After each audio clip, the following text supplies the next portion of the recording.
Hello, everyone. Welcome back to Britton's Hangout Hour, Episode 8. And today, we got ourselves a good one. I am here with indie filmmaker and YouTube star, you want to say? Is that a good one to say? Star, okay, yeah, sure, yeah. Christopher Cox, a.k.a. CACox97. How are you doing today? I'm doing good, Britton. I'm glad to be here. Thanks for having me on the show. Oh, no problem. Yeah, I actually reviewed his movie, We're Not Safe Here, which was a lot of fun. And I won a poster! Yay! So that was fun. I'll hang it up at some point. Lucky few. Yeah, I know, I was kind of surprised. Also, sorry if I sound a little, scrambled. I have to admit I'm a little starstruck. It's alright. Yeah, I've been a fan of yours for a long time. Thank you. That's awesome. What do you remember being like the first videos that you watched? Well, I'm probably a normie. I found a lot of your Nerf videos first, and then I followed your gaming stuff for a long time. Cool. And I guess I stuck around for a while. I also like Panic. Remind me a lot of BoJack Horseman. Yeah, that was a complete accident, because when we were making Panic, I mainly wrote the show, and I had never watched BoJack. And then, right as we were finishing up Panic, it was like, I had already written the script for episode 10, and we were going to shoot it soon, and I decided to finally watch BoJack. And as I'm watching, I'm like, what the fuck? This is like exactly like Panic. Like, how did I end up doing a lot of the same things by accident? And that was trippy. But yeah, BoJack's great. I love it. Am I allowed to cuss? No, yeah, you're fine. Yeah, I swear all the time. Yeah, it's funny. I'm watching this. I'm like, oh my lord, this reminds me a lot of BoJack. And have you seen Barry? Yeah, Barry's another one that I watched after Panic was done. And I was like, Barry's also like. Did you see season 3? I just watched it last week. Season 3 blew my mind. That was nuts. So much happened in such a short time span. Oh my lord. Yeah, Bill Hader's actually from my home state, so I'm like, got a rep. Nice. Trying to think who's from mine. Edward Norton grew up in Baltimore. I guess The Wire was filmed in Baltimore. There's probably a couple other Marylanders, but I know Edward Norton's a big one.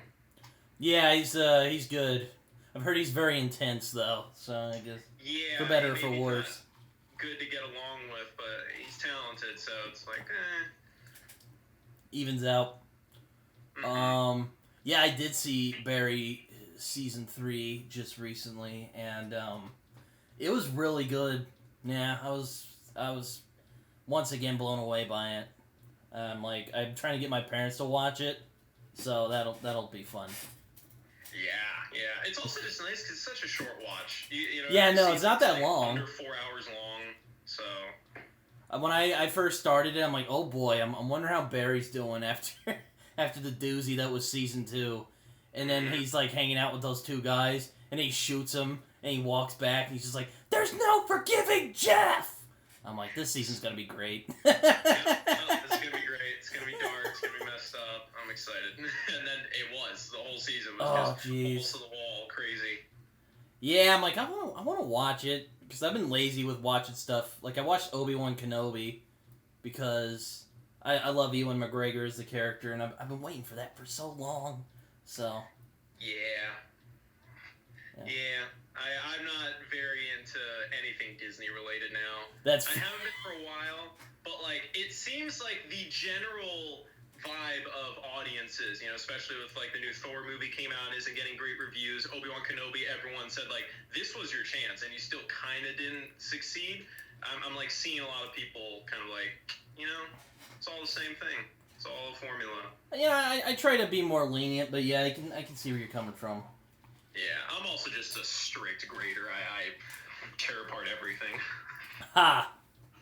I honestly didn't want to talk too much about the Nerf stuff, because I feel that, I do enjoy it. Because I like watching people shoot things for whatever reason. Sure. I might be secretly a psychopath. I hope I not, was the but... one who wanted to film and edit them, so that makes me more of a psychopath, I guess. Yeah, I watched these guys called Black Hawk for a while, and then I watched you. Pictures 13? Yes. They were the ones who inspired me. Oh wow, that's funny. Their Nerf War the Zombie was the one that made me make Nerf Gun Zombie Attack. I was like, that looks cool, I'll do my own version. You actually caused me to overcome my fear of zombies. So thank you for that. Because I was... Overcome it? What about my films made you overcome it? Were you like, oh, they can be killed? Well, maybe not that, but you made it more fun than just, oh my god, they're getting ripped apart, and that's kind of scary. For some reason, like, I tend to... Like, you know, I can handle violence, but, like, you know, you watch, like, I don't know, you've seen the Romero Dead movies, right? Yes, I'd hope so. Yes. You like zombies. It's like... Yeah, I don't know if the videos were... Yes. Yes, I have, yeah.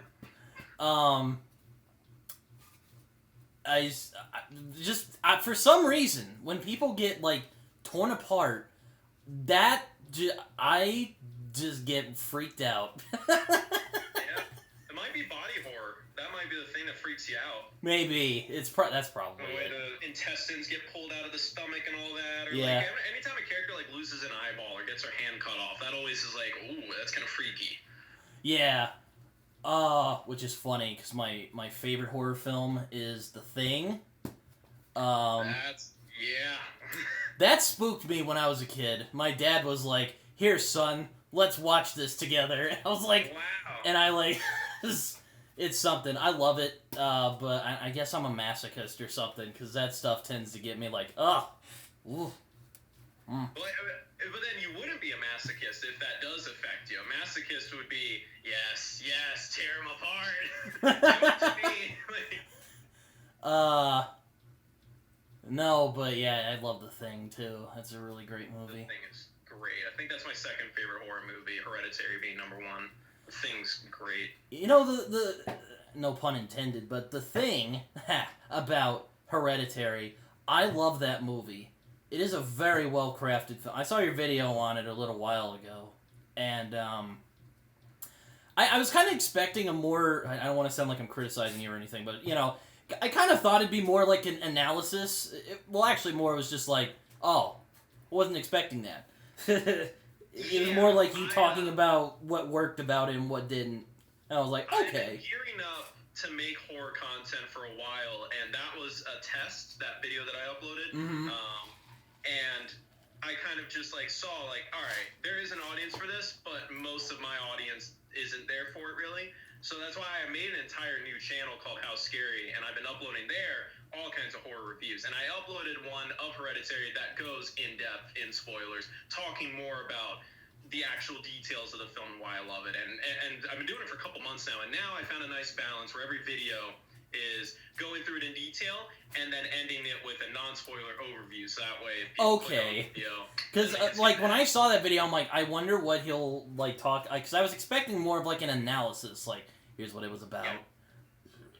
And it, like, not that I didn't like it, but it wasn't exactly what I thought it would be, so I guess I'll check out How Scary. It's only a video that works for people who haven't really seen Hereditary, you know? But anyways, back to my point about Hereditary. It's one of those movies, it is so just fucked up. Yep. It's a great film. Don't think I could ever see it again, because it took me to some places that I was not expecting. And I know. I don't know if I mean that in a good way.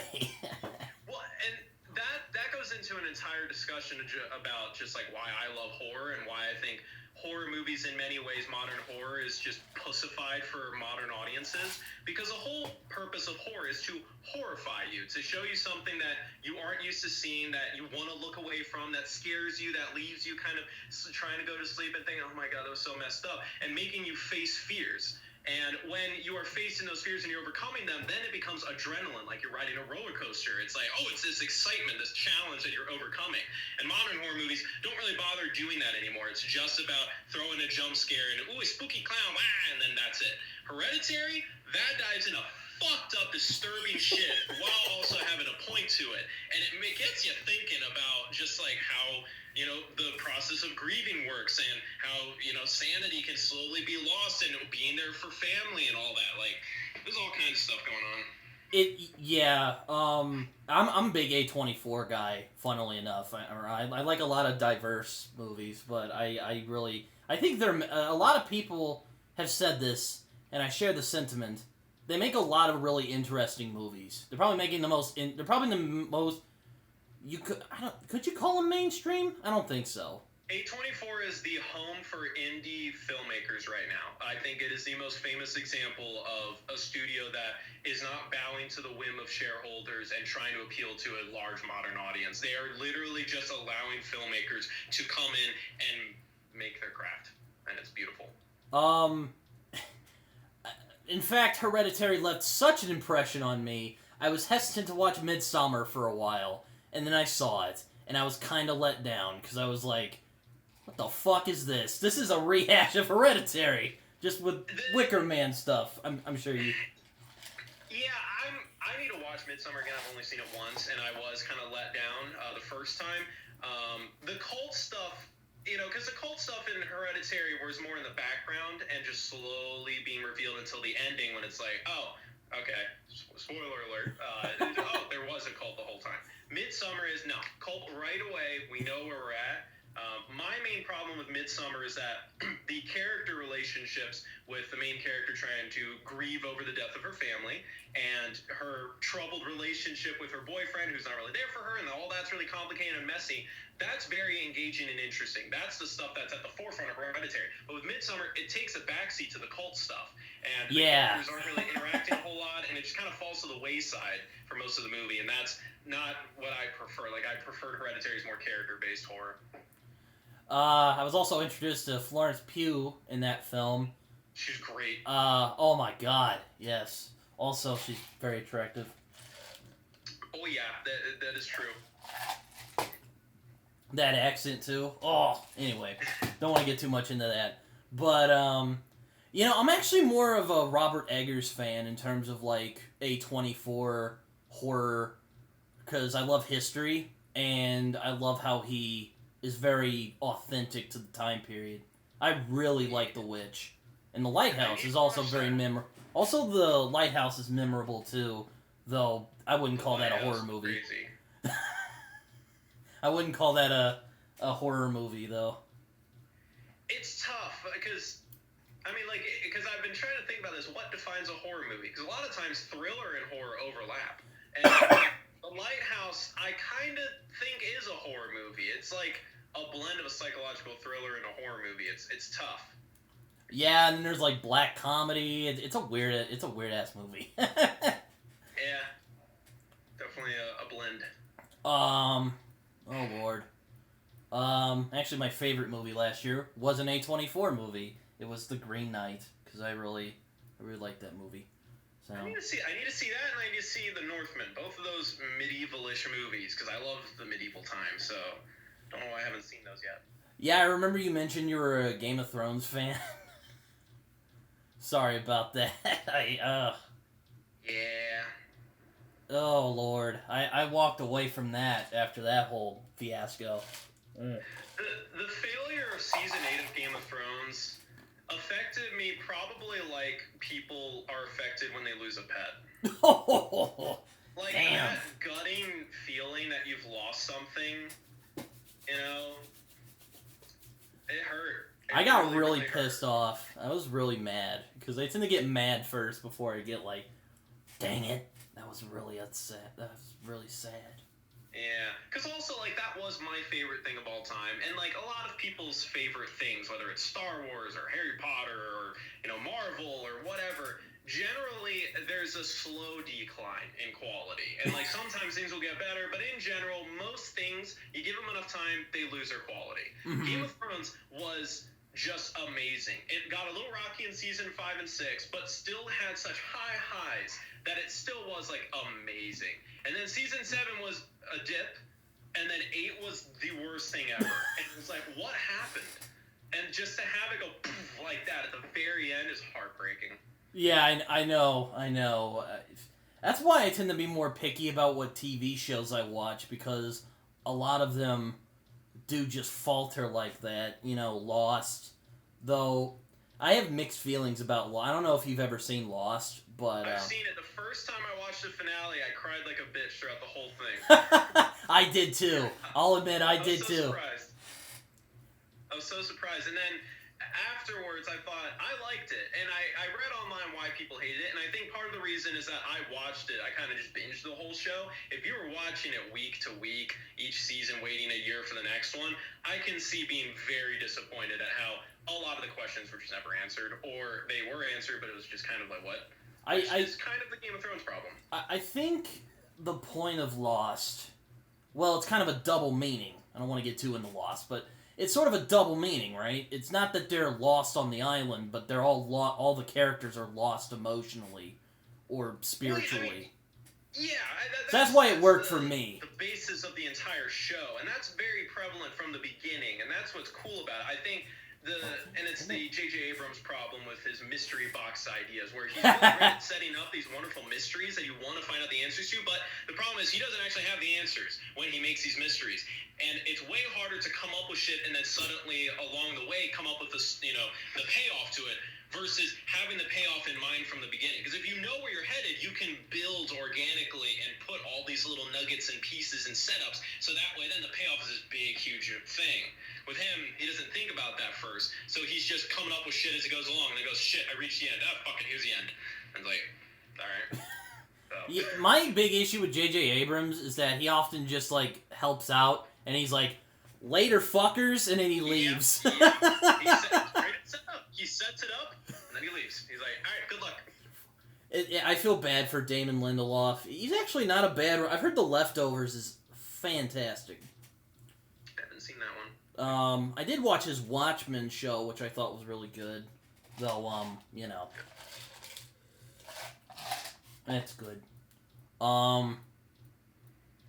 Yeah.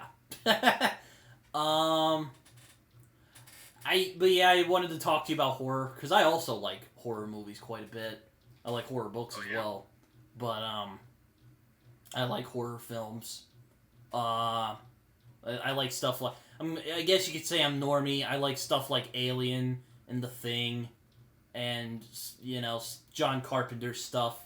I wouldn't say that's normie. I would say that's just an average horror fan. I think if people are like, oh, I love The Conjuring, I love Insidious, I love It. Oh, that's normie? I'm like, okay, so you're kind of...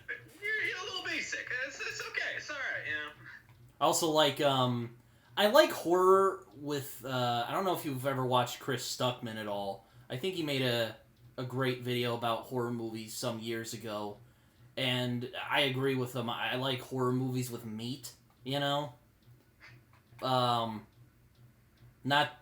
there's something deeper going on, something like Hereditary, even though I don't know if I can bring myself to be like, that's one of my favorite films, probably never gonna see it again, because that movie... really got to me on an emotional level, but But that's what makes it such a great film, is that it affected you so much. But yes, that's it. That's the catch-22. Is it did get to me like that. It's, I guess it's not a. I swear it's not like a bad movie or anything. I really enjoy it, but it's a hard film for me to figure out sometimes. Yeah. It's kind of like it's like food in a way, You don't go to an expensive, fancy restaurant every day because that would be too much. You can eat fast food every day if you want. It's easy. You can watch Marvel movies over and over and over again until you're dead. But you're gonna be stuck in a tiny little bubble, and in general, you're not really getting a whole lot out of it. When you go to a nice, fancy restaurant, you have a beautiful meal, and there's way more to it. Then okay. So it's kind of like that. You don't need to be going to the fancy restaurant every day. You don't need to be watching these life-changing movies every day. But it's good to do it every now and then, so that way you're getting outside that bubble. Yeah, we're in a really interesting time, because there were people who were saying when Hereditary and The Witch were coming out that horror is kind of making a comeback. And I thought about it, and I'm like, is it? Just there's only a couple of them. There's something like The Conjuring, which is fine, I don't mind James Wan's movies. But, it's a weird thing. Because the James Wan stuff is big. They do make money. All the Conjuring universe movies, they do well. But in terms of like Hereditary, I think there has been a nice rebirth of that indie deeper horror, the thinker man's horror, whatever you want to call it. I think there has been a slight rebirth in that, and part of that is just A24. I think the scale of big expensive movies to indie cheap movies have grown more and more with most genres, but horror has never been up here. I don't know what is like the expensive horror movies, but I would be hard pressed to find a horror movie that had a budget over $100 million versus every Marvel movie is like $200 million, and that's easy to them. You know, horror has always just been a cheap place, and that's why the indie people, they succeed there. They don't need a huge budget to make a good movie. Well, no, yeah, I'd agree. Yeah. Another one I really enjoy. I also like horror comedies as well when they're done well, because I find horror comedy can be really tough because you lean into one or the other. Even something like Shaun of the Dead kind of has this problem, I think, anyway. I don't know if you've seen Shaun of the Dead. But yeah, I've seen Shaun of the Dead. I've seen like the Evil Dead movies. I was about to say Evil Dead 2 is my favorite horror comedy of all time. I love that movie. Yeah, I think if you go for a horror comedy, you just end up with a comedy movie that is set in a horror setting. I think that's generally what happens, because horror just naturally is serious. I mean, to me, most slasher movies become horror comedies.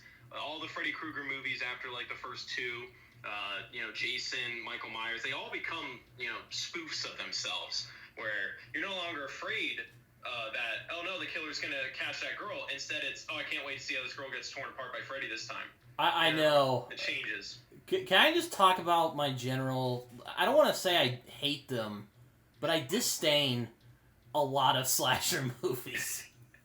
Oh, there's not only the first ones are ever, like, the good ones. After that, yeah. I wouldn't even say the first Friday the 13th is even that good, but I digress. It's not. It's just, a lot of it's just a rip-off of Halloween. The only original part of that movie is that we don't know who the killer is until the end. So. I like Halloween because I like that there's that almost nice supernatural effect to Michael Myers. He's not just a mere man, Yes, I think that's mystery. I think that's interesting. For better or for worse. Did you see the new Halloween? Yeah, it's alright. I saw the new one. I'm like, wow, that was actually pretty good. Like, it's not bad. And then I'm like, I don't want to see a sequel after that, though. Oh yeah, no, yeah. Well, yeah, the new one was nice because it harkened back to what made Michael Myers scary in the first place, which was nice. Like, I actually was like, oh, he is intimidating. I like this. And I really love the direction of Laurie Strode, how she has severe PTSD and has been preparing for this day for 40 years now. And it's like, that's so sad that happened to her and how it affected her family. That's the character drama that I'm really interested and invested in. I think then the film, unfortunately, had to focus on the kills and had to have him do bloody murder to characters we don't care about, and that's where it's like, all right, now we're back to the slasher shit again. I also like the first Scream film as well. That's also an exception. Yep. Because it's funny because it's not just a slasher film. It is great at that, but it's also a parody of them, which I also enjoy. That might be probably the most successful horror comedy. Because it isn't a comedy necessarily, but it is a spoof, and there's funny stuff about it, but it's like actually a horror movie as well. That might be one of the few ones I think that capture that balance really nice. I was about to say, I was going to say Evil Dead 2 for me. Evil Dead 2, I think, goes more in the comedy direction. I don't know. There's some of those scenes I find that just, it's almost horrific and hilarious at the same time, and I think it's very impressive. I don't know about you, but I've seen it once, and it was years ago. I need to watch it again. I need to watch all the Evil Dead movies again. I loved the remake. That was one of the that was actually not bad. I was hesitant to see it, and I'm like, all right. The violence was pretty intense. Oh, yeah. That movie embraced it. It's the most gleefully violent, well-done horror movie I've seen in a So good. Another slasher I kind of like. I like the first Nightmare on Elm Street. Because again, I love like folk legends. I love urban legends. You know, that type stuff. I love it. Yeah. I read Scary Story. It's the only slasher that was like an actual movie. Because, you know, like Texas Chainsaw was such a low-budget thing with barely any plot. Halloween was extremely low-budget, but still well done. Friday the 13th was cheap and kind of a rip-off.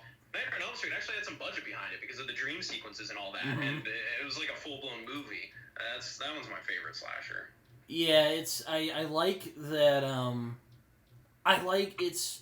Also, Candyman is similar. I enjoy Candyman for a similar reason. I like that it's more about, like, a folk legend than it is just... Yeah. Crazy guy going after teenagers. Yeah, well, folk legends are talking about the fear, and you imagine it, and whatever you imagine in your head is scarier than what it actually ends up being, so... Oh, yeah. I like them. There's also a really underrated movie called Henry, Portrait of a Serial Killer, which I really enjoy. It's Michael Rooker in it, and he is just terrifying in that movie. Very good movie. I will add it to the list. The front cover is a picture, like a paper, folded up paper, and it has his face on it. He looks angry. There's just blood splattered all over it. Yeah. Whoa! Wait a second. The slasher film is rated X. It's intense. It's an intense movie. Nice. It's one of the few slasher movies that really dives into the psyche of someone demented like that. Oh, I love that. I also like genre, so, you know, I also like The Shining as well. Shining's cool. That's atmosphere of the movie. Yeah. I'm a big nightmare. I'm a big Kubrick fan, so I got like a bunch of his movies over here. I still need to watch The Killing. I'm a big crime film guy. Also like Jaws. Fucking love Jaws. I'm on and off. Hey, here's the question: is Jaws a horror movie? I personally consider it a horror movie. You could make the argument it's more of like a thriller. It's tough. I know. I don't know what to call it. Also, his first movie, Duel, is really good too. I need to see that one, but I think I'll love it. I also love werewolves, so yeah, I'm always looking for good werewolf movies. They're really smutty nowadays. Yeah, we haven't had a good one. What was the last good werewolf? I don't know. I liked this movie called Dog Soldiers, even though it does look a little corny in some spots. It looks like the guys are wearing like stilts and like costumes, but aside from that, it's really good. Yeah. Underworld, the first two Underworld movies were fun in their own way. I haven't actually seen those. Cool werewolves. There's also, have you seen The Raid? No, I know about it though. I know that's like the action movie like everyone loves. I kind of consider it partially a horror movie, because it's a guy stuck in an apartment with all these crazy, methed out. I don't know what their race is, so I'm not gonna say here. I think they're like Indonesian. You got it correct. That's what the Wikipedia says. Yeah.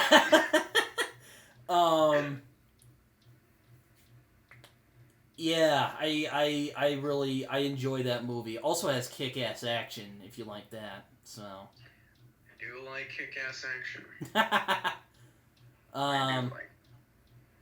But yeah, I love Jaws too. That was one I saw when I was a kid. That was one my parents did not know about. Oh, jeez. My parents did know about it, and I bought it myself with my allowance. I was 8 years old, and I was like, all right, I'm going to watch it. And they were like, are you sure it's a smart idea to watch that by yourself at night? I was like, yeah, I'll be fine. I'm still kind of afraid of the water to this day, so maybe that wasn't a good decision for us. Yeah, no, I'm always wary when I've been to the ocean. I'm like, I know rationally, I'm just like, Britton, what is the possibility that a shark is going to come out and attack you when you're just like in the shallow water? But you know. I mean, that's what a phobia is. A phobia is fear against rational thoughts. Like, you know you shouldn't be afraid of it, but you just are. Yeah. Oh, yeah, I also forgot about It Follows. That was a really good movie.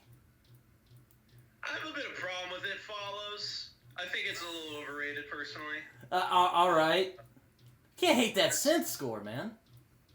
The score is pretty fun, and I love the idea. And certain scenes, like with the old lady walking through the hallways. Oh my god. I remember I was watching it with a buddy of mine on Netflix when it was on Netflix at the time. I was like flipping through it, or I was watching it. Me and my buddy, he was hanging out with me. And we were watching it. He's like, dude, this is a good movie.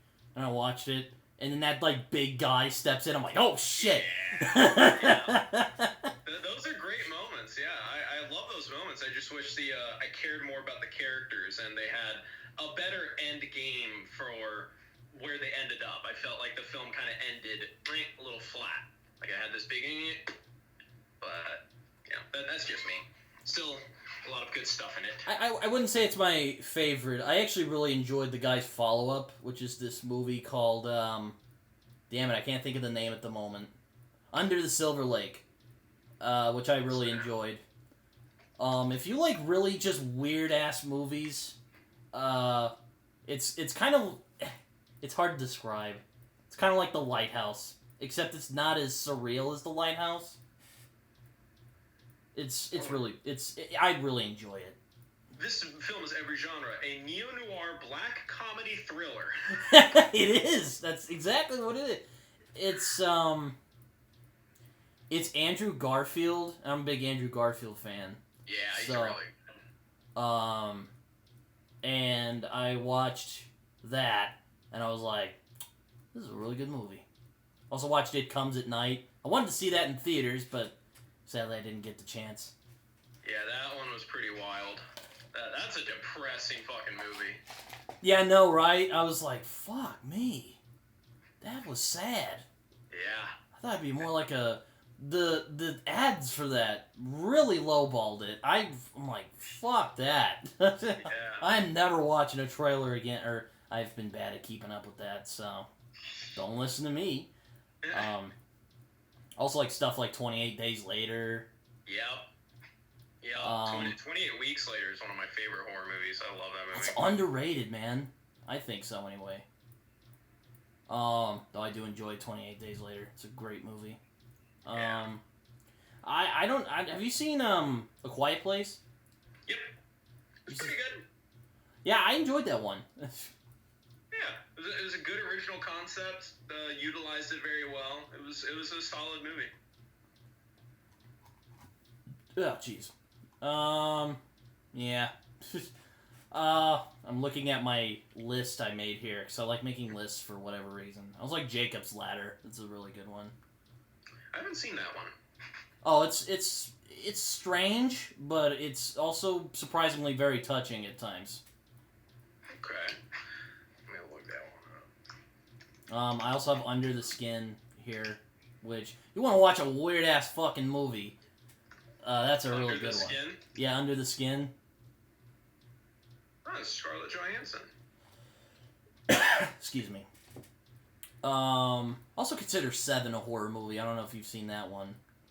Seven's a thriller to me. I understand that. Yeah, that's another depressing movie. That one's dark as shit. Yeah, no, I'm weird. I like dark things. You're talking to the horror guy. I love dark things as well, so we're both weird. I did watch We're Safe Here when it first came out. I was at my grandmother's house because my cousin was graduating college. And I'm like, oh yeah, that looks fun. And I watched it. It was premiering, and I'm like, I started watching it for a little bit. I'm like, fuck this. I'll just wait till it's over and I'll watch it then. So that's what I did. And I did, and I really enjoyed it. I watched it, I had my earbuds in, and when that, like, golem creature came out, I was like, oh, fuck! And then that was the end of the movie. I'm like, ah. Hey, there we go. That's the whole movie. I really wanted that final jump scare to pay off to work. I joked in the comments, I'm like, damn, Camden hasn't aged very well. But, you know, that... Pretty savage. But I enjoyed it. Yeah, I'm like, oh, wow. Because sometimes I'll just, like, get bored and just start watching a shitload of short movies on, like, YouTube. Because, I don't know. I like doing that. From time to time. I really enjoyed We're Not Safe Here. Because, again, I like folk tales. Like, I read scary stories to tell in the dark a lot when I was a kid. Same. Loved them. Those creepy-ass illustrations, too. Oh, some of the first nightmares I had as a kid, I remember distinctly. There was one picture in the book that was, I think, The Dream, and it was like this big, large woman with pale skin and yes. hair, and her fucking eyes are really tiny, and her mouth is just... That image, like, haunted me for, like, a decade. Every time I saw that image, I would just freak out. I just go, no! Yeah. Like, you're not real! It's, oh god, I love those. But yeah, I really like that about We're Not Safe Here, and I really like the, like, fuckery. I mentioned that. I really liked how you're just, like, the guy sitting there, and you're like, fuck, like, that's what's going on? And I remember, I was like, wait a second, why couldn't it just, like, crash in? And you were like, I think it was on a Q&A, you said, it has to trick the people into getting in. Spoilers, by the way. Yeah, that's sort of its vibe. I left it kind of open-ended. I didn't want to specifically explain the rules of the creature because that's not really the fun part of the folktale. You know, the fun part is what it can do and then what it seems to do with its abilities. And so part of the fun of it is that it lures its victims into a false sense of security. So that's why. Because, I mean, in the end, yeah, it's got sharp claws. It's a tent. It can fucking tear through at any moment. But the part of it is that it wants to trick them. It wants to be let in. So it's smarter than just the feral creature we saw in that, or that feral-looking thing we saw in the final scene of the movie. I had to, like, pause it a few times. I was like, damn. Yeah, I mean, yeah, it's clearly smart because it's able to mimic all these, not only just, like, noises that it hears, but also the the mannerisms of the characters and their dialects and all that and what they would say. So it can absorb a lot of information. Don't know how it does it, but, that's part of the fun. We don't know. You pulled a J.J. Abrams. You were like, I'm just going to set this up and probably never going to explain it. Well, that's horror. The horror is the fun kidding. part of horror is that you don't know. You know, you're afraid of what you don't understand. Once you understand it, then you're not really going to be afraid of it anymore. So, plus also the characters never found out. The characters died. So that's why we never find out because anyone who tries to find out, you die. Yeah, no, another movie that's odd, that traumatized me when I was a child. It is not the Chris Farley movie, but it was a film called Black Sheep, and it was about sheep that ate people. And you might think, wow, Britton, that's really stupid. And you know what? It might be. But, again, man, when I saw it at the wrong age. I accidentally clicked onto it because I'm like, because I was thinking it was the Chris Farley movie for whatever reason. It wasn't. Yeah. It's just sheep viciously eating people and ripping people apart, and it kind of scared me. I still have not been able to see it. I'm like, I don't want to watch that. It's meant to be like very tongue-in-cheek, like Evil Dead, but I guess I just saw it at the wrong age, and oh man, I don't know if you've ever had a movie like that, but a movie that I don't know, because like I watched so many movies that freaked me the fuck out. The Grudge freaked me out. So God. much, I always forget about The Grudge. But like, I don't really think I was ever afraid to watch a movie. Well, I guess in the sense that like I saw a bit of it and went, oh no. Like any time that happened to me, it was when I was a young kid, and by the time I was like 12 or 13, I watched every movie I possibly could. Like this blew my mind. I watched a Serbian film. Oh my god, I've heard that film is intense. You were 15? I was 15. Part of it was that an older kid told me about it at school. I've heard that movie's kid is intense. a bad influence comments. I did not talk to him very much, but he told me about a Serbian film, and I was like, well, that's fucked up. And then I saw it in my FYE, and I was like, it's Destiny, I have to buy it. And then I watched it, and I was like, well, that's the most fucked thing I've ever seen in my life. All right, nothing. Two Girls, One Cup, any of those other fucked up shock core videos of the internet, they don't stack up to that movie. You know, I also don't care for demon possession movies because, well, maybe don't care is the wrong term. I generally get freaked out by demonic type of things. Probably because I was raised a Christian. So, and you know, that stuff never really leaves you. So, yeah, I don't. You're the target audience. I like The Exorcist, but that's about it. Exorcist. That's like that's it. Religious horror movie.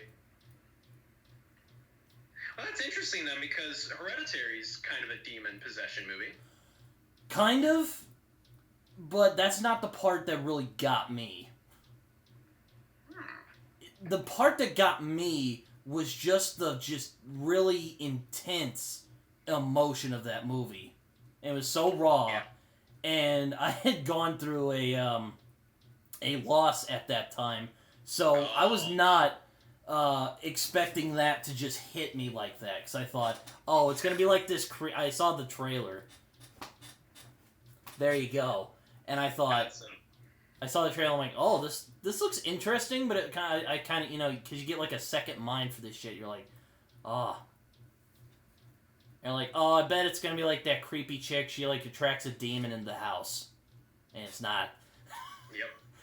And you're like, it's a whiplash. Yep.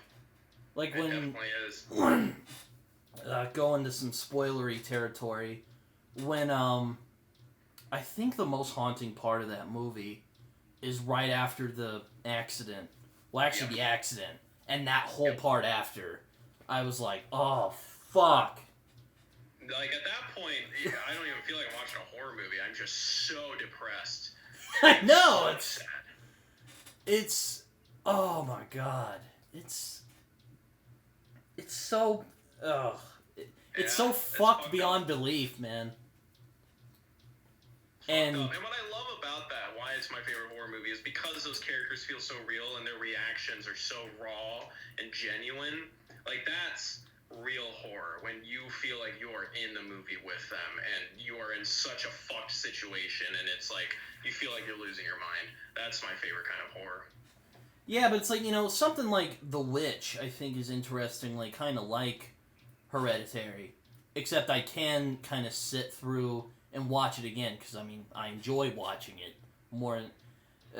I wouldn't say I enjoyed Hereditary, even though I gave it 5 stars on Letterboxd, so I think it's a great movie. Really well done, but it again, it just hits you with the intense emotions. I'm like, oh god, I don't know if I can do that again. Yeah, it don't hold back. I'm like, Ari Aster, hope he makes good movies. More good movies like that. But yeah, I was like, it wasn't the demonic stuff that got me in that movie, though that didn't help. No, it's just, I don't know. Seeing grief raw like that, like not long after, you know, what happened there, it hit me, and I was like, oh fuck, why? And my parents were just like, what the fuck did you get us into? Because I watched it with my parents, unfortunately, because I'm like, I don't know what the fuck this movie is. I heard it's good, though, and I saw it, I was like, oh, no, I'm so sorry. Yeah, Hereditary is one of those movies that, like, if you're gonna show it to someone, you gotta, like, prepare them a bit. Like, I hadn't seen it before then. But I don't think I'm ever going to forget it, though. That's for sure. If my friend's like, hey, I'm going to watch Hereditary. What do you think? And I'm like, oh, fuck. Yeah, I know. I'm like, 1, prepare for, you know, just, you know, getting a lot of shit thrown at you. Really intense stuff. But yeah, no. It's bizarre. It's like I said, don't know if I can enjoy Hereditary.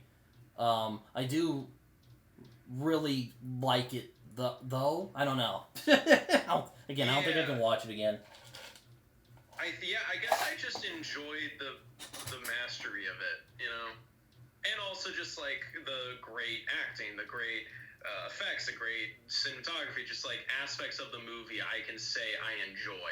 The actual experience itself is, it's like a challenge. It's like, I don't like working out. Other people like working out. To me, it hurts. I don't like spicy food. Some people like spicy food. To me, it hurts. Horror, not a lot of people like fucked up horror movies. I do. Horror's my spice. I don't know. I love horror too, but it's a weird thing because I like horror with meat in it, but with Hereditary, it was just kind of like, oh. It didn't hold back. It actually was horror. You were actually horrified watching the movie. It's like if someone grabbed like a metal bat and just smashed me as hard as I could with it, and they're like, "All right, there you go," and then he leaves the house. Yeah. Not every movie has to be a happy fairy tale ending where everything works out nice and smoothly. In horror, you can expect things to not work out, and that's probably why I like horror, because it's truly unpredictable. That's why I enjoy it as well. But I don't know what you think about, or you said you really like The Thing as well. Yep. Which is 1982. What I enjoy about that movie is that it is horrifying, but there's also a sense of fun when you're watching it as well. Yeah, well, it's a guessing game. You're like, okay, which one is real, which one isn't, so it's like a guessing game, and all that paranoia is really cool. I remember you talked about, the whole Act-Man situation. Do you watch the Act-Man? Yeah, I've watched Act-Man for years now, before he was big, so it's been very odd to see a YouTuber that I follow from, like, early mid-stages to them blowing up, and not really, well, I guess being very successful, and then this whole situation actually pushed him to, like, modern YouTube fame, where, like, big YouTubers are talking about him, and he was on Philip DeFranco and all that. And it's very bizarre seeing that happen, because I never thought, that would happen. It's kind of the same thing for me and Daniel Green on YouTube. He's a guy who talks about fantasy stuff, and I watched him back when he was. You'd probably, I don't know if you'd like. I don't know if you'd like him, but he talks about fantasy stuff, and I remember watching him. He used to be like this hunky dory kind of. He liked to review books, and now he's doing just like fantasy news and all these like weird shit posts, memes. And he's become like more successful. I know how that feels. But back to Act-Man, I remember him comparing Among Us to The Thing, and I thought about it because I haven't played Among Us that much, but I thought about it. I'm like, that's actually a really fun comparison. I can see where you're coming from that. It's The Thing and Alien mixed together. That's what Among Us is. And I love Alien too. It's just a great movie. It's I have like a list of films I harass people to go watch, and it's like Alien is on there because I don't know. Alien's really good. Like if I love the idea of Alien. Like the perfect predator. It's an interesting idea. I also like the original Predator film. I like the bait and switch of that movie. Yeah. I've seen Predator a few times, and every time I watch it, I like it less. And last time I watched it, I actually didn't like it at all. I was really surprised. Like, usually when you watch a movie and you like it, you don't end up disliking it later. Predator, I was like, this is literally just one character goes off and gets killed, and it's the same thing over and over again for, like, most of the movie. What the fuck? I was really confused. I actually feel the opposite, because every time I watch it, I like it more. Interesting. Because I don't know, it's like you think, when you first watch it, you're like, oh my god, this is gonna be the dumbest action movie of all time. And then you watch it, and then the Predator shows up, and you're like, ooh, okay, it's actually getting interesting. And you could say it's kind of a rip-off of Alien, and you could say it kind of is. But But again, I really like that bait and switch. At first you think it's gonna be like this dumb machismo action movie, and then this perfect predator alien shows up. No pun intended, by the way. But I like that quite a bit. The bait and switch is really good, yeah. Also, I like Arnold in the movie. He's not, like, being stupid. I don't know. He's not, like... Yeah. He's not being Arnie entirely. He does have some Arnie moments, though. Yeah, he's playing a character that has to evoke different emotions other than, I'm an action hero. You know, it's like, he's in pain, he's scared, he has to face this thing, he has to protect people. There's, like, more to it. It's funny, he puts out meme-worthy content without even trying. I mean, yeah. I always think that's funny. Yeah. Do you consider The Terminator a horror movie? The first one has horror elements, but then after that, they're not horror at all. I was just talking about the first movie.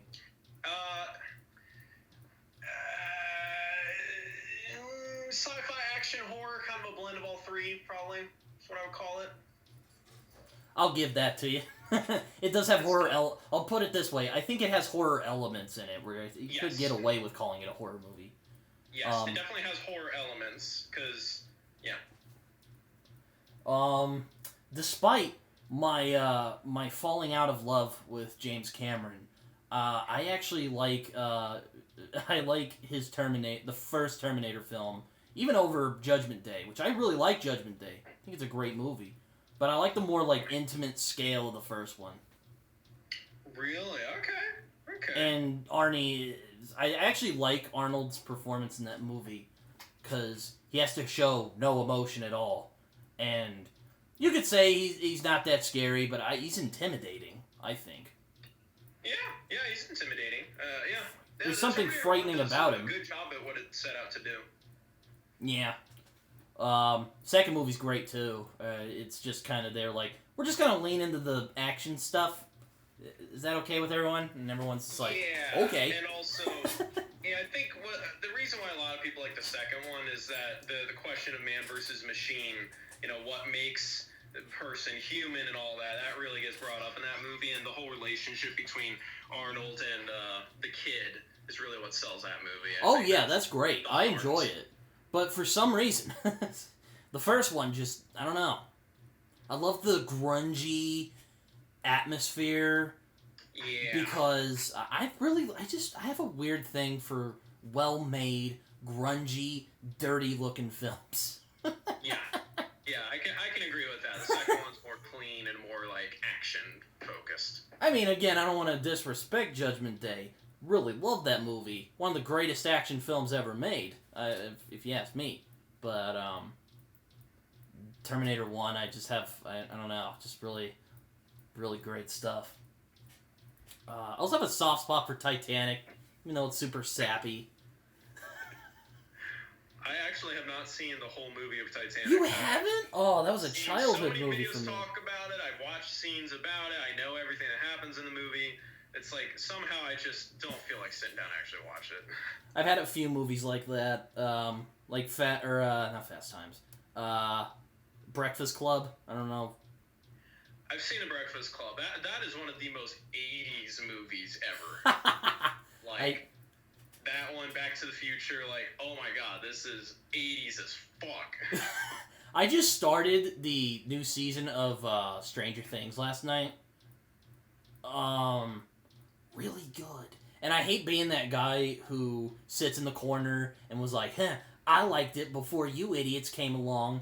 But I'm kind of being that guy right now, and it's just, I'm kind of hating it, but I mean, in all fairness...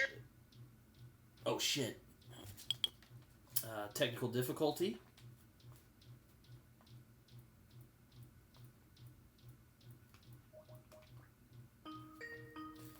Technical difficulties, ladies and gentlemen.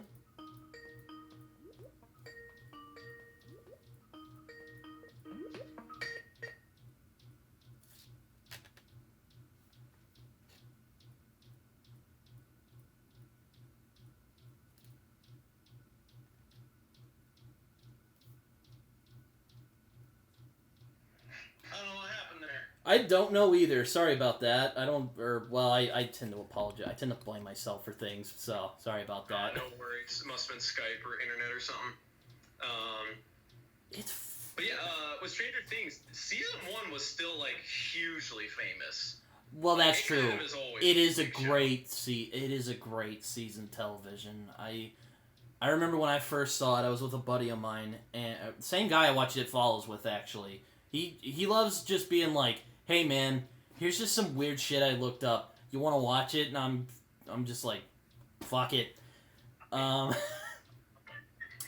Also, I really like I like to call it kid. I know some other people like to say this too. I like the kids on bike subgenre of speculative fiction where like kids end up finding out about this weird conspiracy fucking weird thing or horror thing.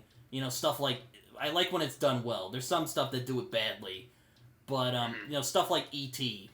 or The Goonies. I like that stuff. Stephen King stuff, yeah. Stephen King stuff, yeah. Especially It. I love that. I like it when it's done well, and I think Stranger Things did it well. And I also like this new season, particularly. I'll talk about the new season. I love how it feels like a dream. Yeah, I love the trippy dream sequences when Vecna is always showing up, messing with people.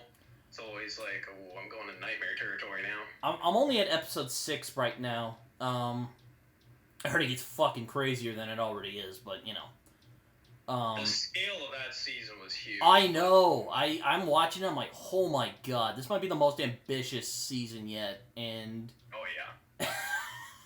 The final season's gonna be after... How the fuck are they gonna top this? You know? When you finish season 4, you can tell. You'll be like, okay, alright. No. I see how this final season will go. Though, but yeah, I like the... But I like about the first season is it feels almost like a movie, an 8-hour movie. Yep, a lot of TV shows have been doing that lately. And, yeah, I feel like TV... I know it's been going on for a long time, but I like that TV's taking itself more seriously nowadays. Yep. You know, that's always a nice thing. I think books especially, every time they try and adapt a big book or a book series into a movie, or it's always just like, inevitably you have to cut shit out because books are just way more. So why not just do a TV show where you can actually have all those details? I know. Yeah, I know.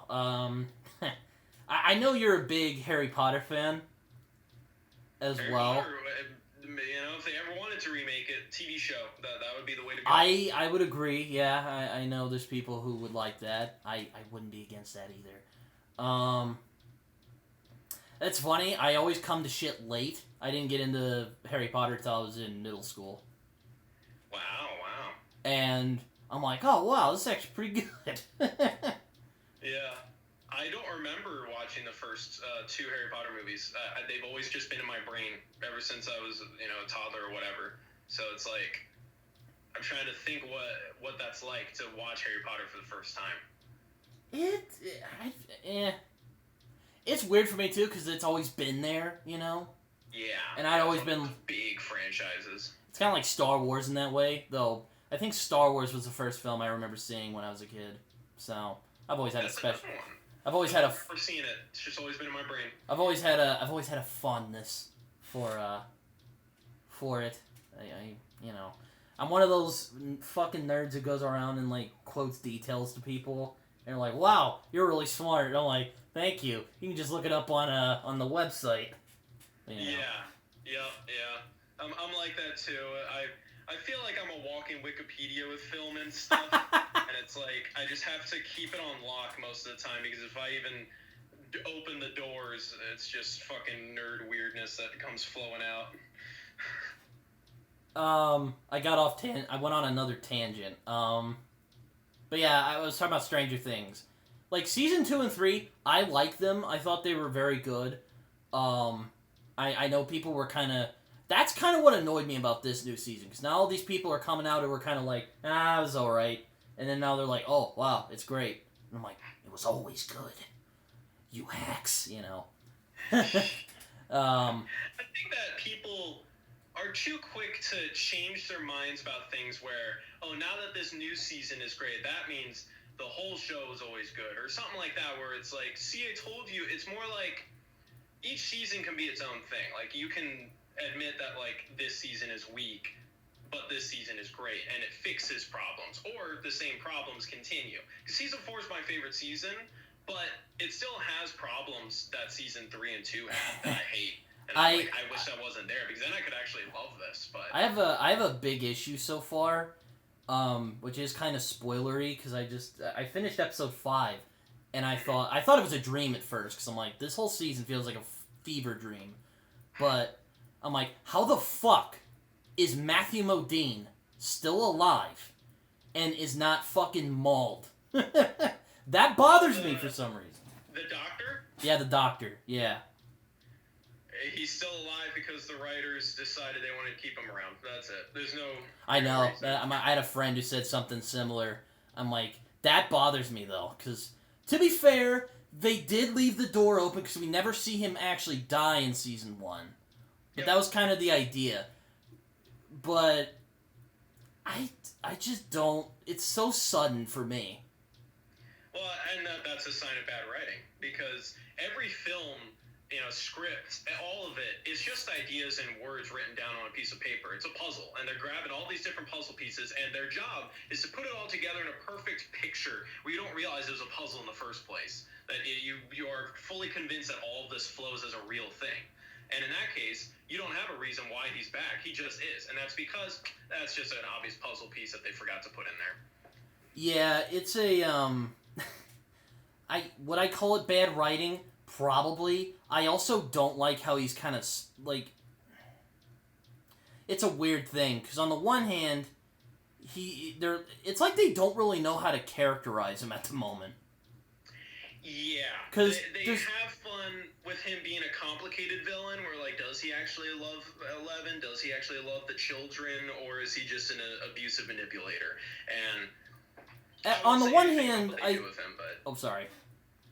Yeah, but... Go for it. I was just gonna say on the one hand, it is kind of interesting because I tend to like complicated characters, but at the same time, in the first season you were like, oh, okay, seems pretty straightforward. He's just like this kind of like it was there, but there was just like a,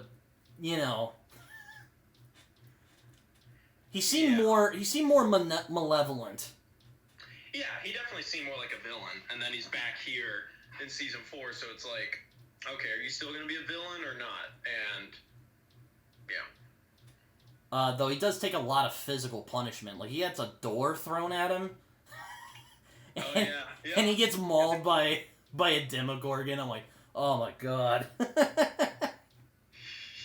I think for complicated characters, because I just finished watching The Boys Season 3, the character of Homelander in that show is... I think now one of my favorite characters in anything ever. That is such a multi-dimensional, complicated, villainous character, and the actor Anthony Starr is so fucking good at what I know. I just recently finished it myself, because here's the thing. I was pretty salty after Season 2, because some idiots on the internet leaked The Boys Season 2 and ruined it for me. And I'm like, fuck this.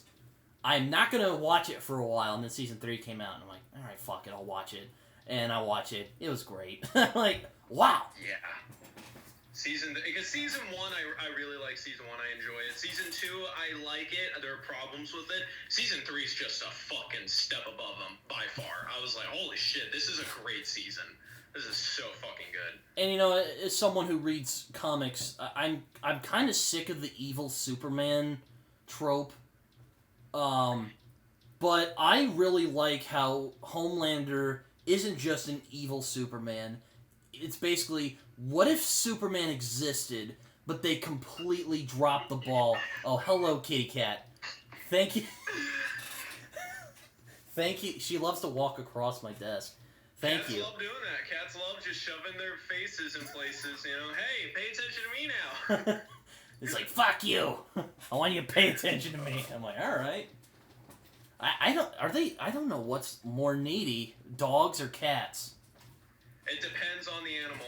Because I've met some cats that don't need shit, and I've met some dogs that don't need anything. Just depends. Though, yeah, but back to the boys. I love how I joked with a friend of mine, I'm like, God, Butcher makes BoJack Horseman look like a paragon of self-restraint. This man, he is given an out on so many occasions, and yet he keeps doing the wrong thing. Yeah, he is, and that's the cool part where it's like, you know, like Homelander, they keep doing it every season, and season 3 actually legitimately had a moment where I was like, Homelander actually just did the right thing. Like, he actually was just in the right completely. And Butcher has always been a character that does bad things for the right reasons. But then this season, there were some times where I was like, you actually are just making the absolute wrong decision right now, and you are a bad guy. And I was like, I can't believe this show is actually making me like Homelander more than Butcher. I was shocked. Oh no, it was a thing with Homelander, because he is a monster. Yep. But it's like, again, like I was saying earlier, like, it's like, what if Superman existed, but whoever was around him just completely dropped the ball with, making him... Because I really like this season how they really focus on his struggle internally with, one, he hates humans, he hates regular people, and he wants to dominate them. But at the same time, he's always just wanted to be loved. Yep.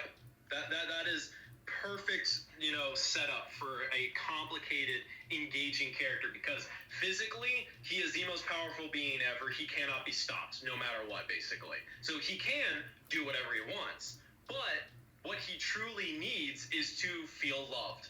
And in order to feel loved, he has to kind of do things that he would rather not do. If he actually showed who he really was, which season 3 delves into a little bit, then he wouldn't be loved. So that is just... the want and need are clashing constantly, and that is just what makes him so engaging. And then, minor spoilers, but, well, not minor, it is kind of spoilers. Once his son enters the picture, everything gets more complicated, and some of the scenes with his son are the few times where I'm like, you are actually doing the right thing, Homelander. You are actually being a good father, and I'm shocked.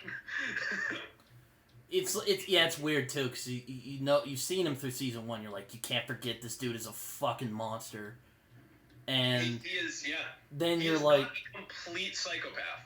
He does have genuine feelings. He is just very narcissistic. Oh yeah. Yes, he is. He is just, oh god. It's funny too. The girl I'm talking with right now kind of looks like Queen Maeve, and I just couldn't get that out of my head. Though she's really well done too. Yeah. She's a good sympathetic character. We're like, they're all really It's one of those rare shows. All the characters are really interesting. Yeah, season 3 solidified it for me, because season 2 I had some problems with the way they were handling Huey, especially, and a couple other characters where I felt like the writing hasn't been as good for those characters. Season 3, every character had a full circle of like, I was liking them and then I disliked them and now I'm liking them again, and it's like so many layers to every single character. Finally, I didn't hate A-Train. A-Train finally has some levels him. The Deep, I finally really understand who he is, and I'm just like, all right, Homelander, even Black Noir. He had such great fucking stuff this season. Even Black Noir. Yeah, Black Noir had a whole fucking thing where I was like, whoa, I just learned a lot about you and you don't speak. So that's pretty incredible. I think I've known people like the Deep. That's why I dislike him. But at the same time, I pity him because he's such a fuck up. It's like Jerry from Rick and... He's like a superpowered Jerry from Rick and Morty, where you don't like him, but you're like, God, he gets shit on all the time, and I can't help but feel bad for that person. Yeah, I mean, Jerry never has negative intent. He never uses people. He's just, like, sad and pathetic. The Deep loves having power and believing he's powerful. And that's what makes him more despicable, in my opinion. Yeah. And also just that he totally kisses up to Homelander's ass. And, like, truly, like, I think at this point now with the show, the Deep does not really care about anything other than himself, really. No. And A-Train and also Jerry. I mean, Jerry clearly cares about his kids. Clearly cares about Beth and all that. Mm-hmm. So Jerry is more sympathetic, in my opinion. He cares about people. I have a lot of I remember I saw like a stream or something you did, and you were talking about Rick and Morty, and fuck that show for me anyway. I really enjoy it. Very imaginative stuff.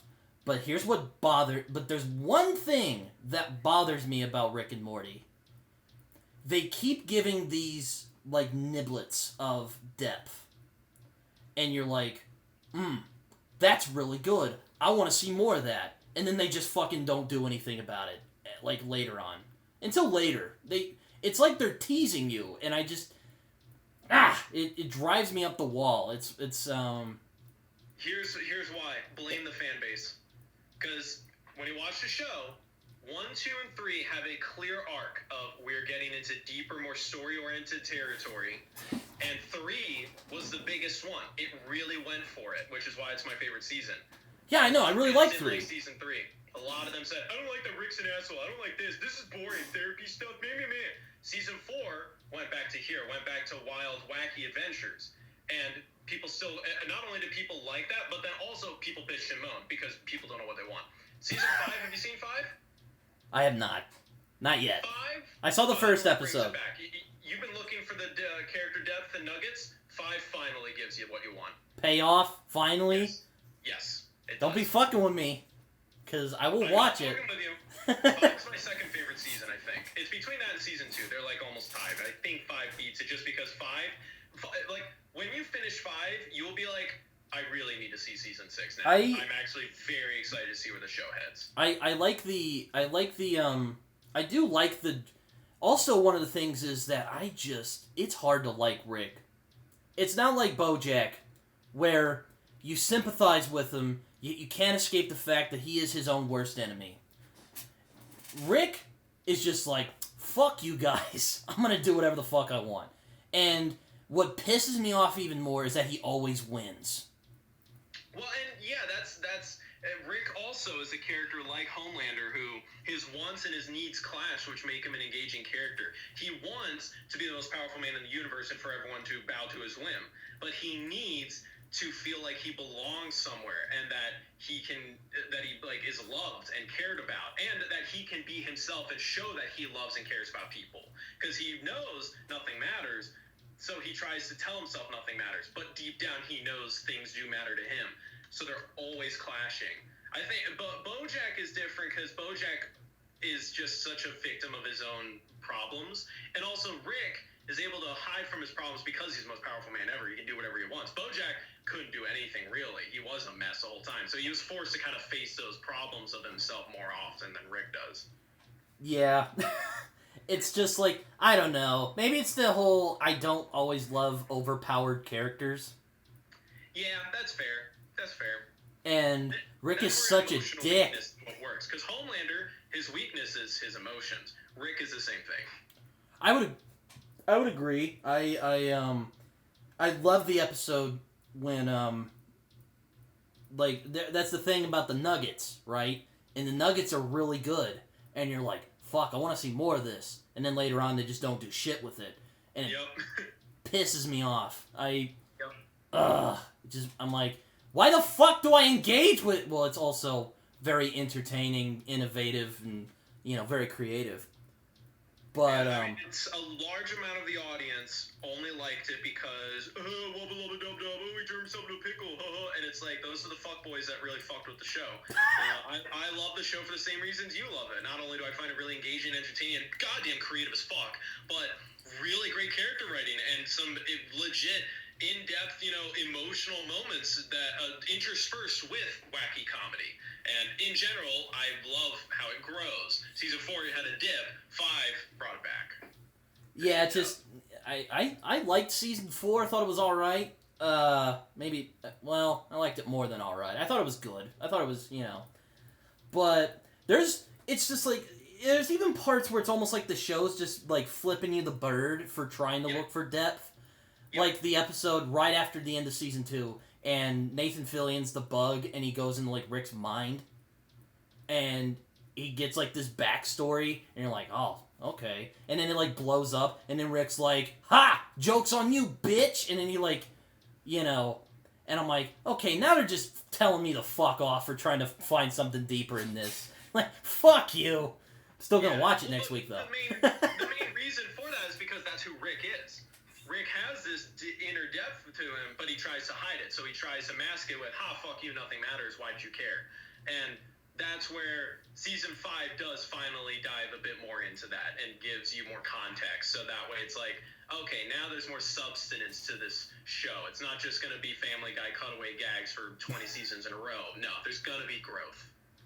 Yeah, no, I fucking hate Family Guy. Family Guy has not been good for a very long time. It is long overstayed its welcome. Needs to die. It's been canceled like 3 times, and... Well, it was canceled back when it was good, which is the sad part.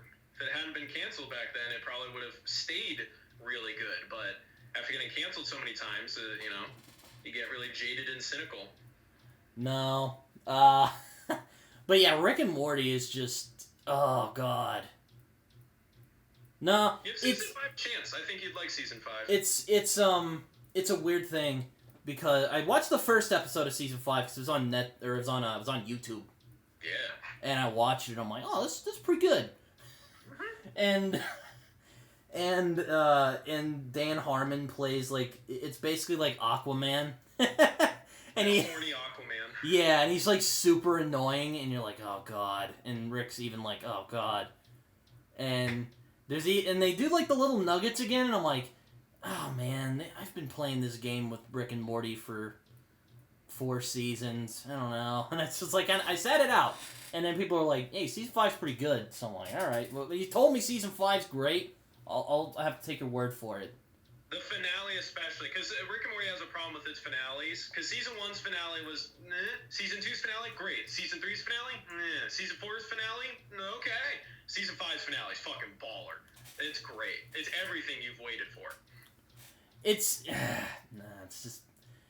You know, I talked with a friend of mine about Rick and Morty a while ago, and I just told him, I'm like, I just feel like it doesn't...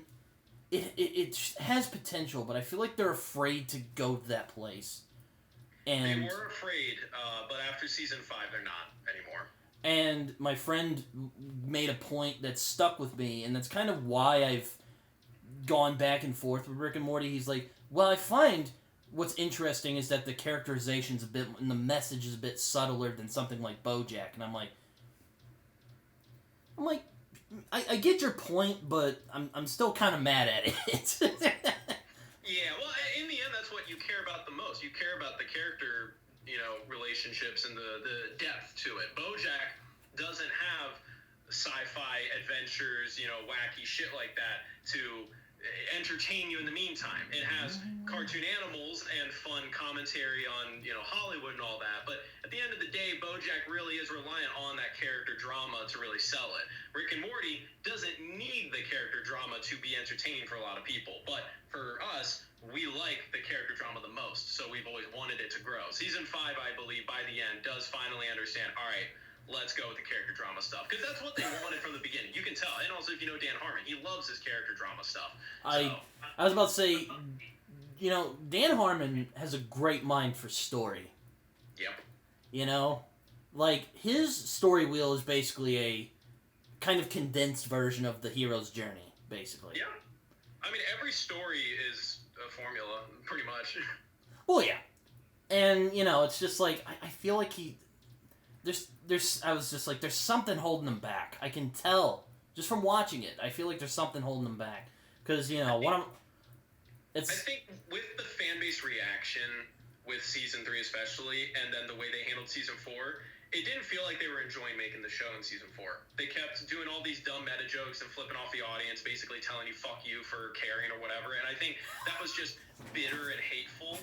And that also was around the time he, like, got a divorce and stuff, so maybe also just Dan Harmon was going through a rough time. But Season 5 felt like they finally got back together and like, all right, guys, let's go back to why we like this show in the first place. And it's like, okay. It's like, you know, it's like one of my favorite episodes of the series is when Rick I was talking about it earlier, but it's when he's with his hive mind ex-girlfriend. Yeah. And they're, like, having a good time, and they're, getting some wacky shenanigans, but then at the end, it goes very different. And Rick is just like... And she realizes, she tells Rick, I can't do this anymore. Like, I love you, but I have to let you go because you're just too destructive. Mm-hmm. And, Rick doesn't just try and play it off, and Rick doesn't do anything. Like, he's genuinely devastated. And he goes home and tries to kill himself. And I was just like, holy shit. Like, wow. Wasn't expecting that. And then the next episode, it was, like, something else. And then they did it again in, like, season 2 when he, like, gives himself up, like, at the very end. Mm-hmm. And I'm like, wow. This could be really interesting. And, But okay, if season 5 does finally deliver on the stuff they've been, teasing everybody about, I'll probably give it a shot. Because, good lord. You need this stuff to happen. Yeah, I know. It's like, I want there to be payoff. Please. Because you get it. It's like you're playing with a lot of interesting, Yeah, quit teasing me. Yeah, exactly. Yeah. It's like, I'm like, I respect BoJack because it takes that kind of... That's why I respect BoJack more, is that they're like, fuck you guys, we're gonna do what we want. And people liked it because of that. Or maybe they didn't do like that, but it was just kind of like, look, we're just gonna do this story, and it's gonna have wacky humor in it, but we're just gonna do this story, and hopefully people will like it. And they did, myself included. Not a single moment during BoJack do I feel like the showrunners are trying to bend to anyone else's whim. The only times I know that they got meta and were on purpose telling a story in response to audience reaction is season 5, and how in season 5 BoJack is playing a character. It like goes meta where he's in the Filbert show and basically it's him playing himself. Yeah. I'm trying to remember what the background of it was, but pretty much the point of that season was that they were disappointed that fans of the show were relating to BoJack and liking him and wanting to be like him, and they wanted to show that no, he is still a bad person and that you don't want to actually be like him. But is he a bad person? Yeah, and I think also just what helped with BoJack is BoJack never blew up. BoJack never had this huge expectations and the whole world watching what was going to happen and telling all these different voices, you should do this, you should do that. Rick and Morty unfortunately ran into that problem, and it's really hard to keep true to yourself when it all blows up at you like that. And that's what I think is happening with the Act Man in a small way, because he has always been in his own corner of the internet, and now he's entered the mainstream with what's going on, and a lot of people are attacking him, and a lot of people are saying, well, you're partially wrong for doing this and that. And it's like, at the end of the day, a lot of creators are just people. And, the Act Man, he is just a guy. I'm just a guy. Not everyone is well equipped with PR stunts and all this shit to handle mega fame, and that's what's kind of really intimidating about the internet. Yeah, no, right. I mean, I talk about the internet for a while, but I kind of coming back to Panic. But yeah, when I watched it, I was like, oh, this is sadly very relatable to me. Because I've struggled with, like, intrusive thoughts all my life. It sucks. Like, Yes, it does. I don't know if I have anxiety like the character Sam does, but I've had, like, anxiety to the point where I'm, like, hyperventilating. Yeah. And intrusive thoughts. I don't know if Sam has that. Oh well, yeah. I mean, intrusive thoughts meaning your thoughts are attacking you and you can't think. Yeah, or like for example, I'll be like standing in line, and just my brain just starts saying all these like really awful, vulgar things, and it's like, why am I thinking this? And then I learned what intrusive thoughts. And then I learned what intrusive thoughts were, and I'm like, oh man. It didn't make me feel better, kind of did. That's not true. It kind of did. So I'm like, okay, there is an explanation to this. It's not just deep down I'm a maniac. Yep, that's... Yeah. Intrusive thoughts, especially anxiety and depression, especially, is pretty much... Anxiety and depression revolve around intrusive thoughts that attack you personally. Anxiety is, you're going to fail. They don't like you. They don't actually care about you. You're embarrassing yourself. Why are you doing this? Depression is, why do you even bother trying to do this? You're never going to change. You're never going to be better. You should just give up. And those are those dark, intrusive thoughts attacking. I mean, just going on a little tangent, that's the interesting thing about, back to what you were talking about, wants and needs. Maybe it's not wants and needs, but it's more of like a conflict of BoJack's mindset. On the one hand, he wants to be better.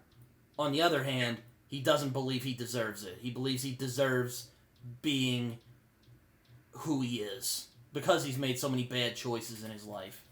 Yes. The wants and need for BoJack, which, again, the reason why he's such an engaging character, the wants and need clash, hey, because BoJack... I think the way that I would summarize his character, his want is for people to like him. He wants people to like him and follow him and appreciate him and see him for how successful and great he is. That's why he wants the book written in season 1. That's why he wants to be on the TV show every season. He's doing this new thing to reinvent his image and have people love him again. His need is to face up who he actually is and fix himself. And every season, to differing degrees, he runs away from it constantly. When he is faced, basically every 11th episode of the season, the penultimate episode, is when he faces who he truly is, and he sees that.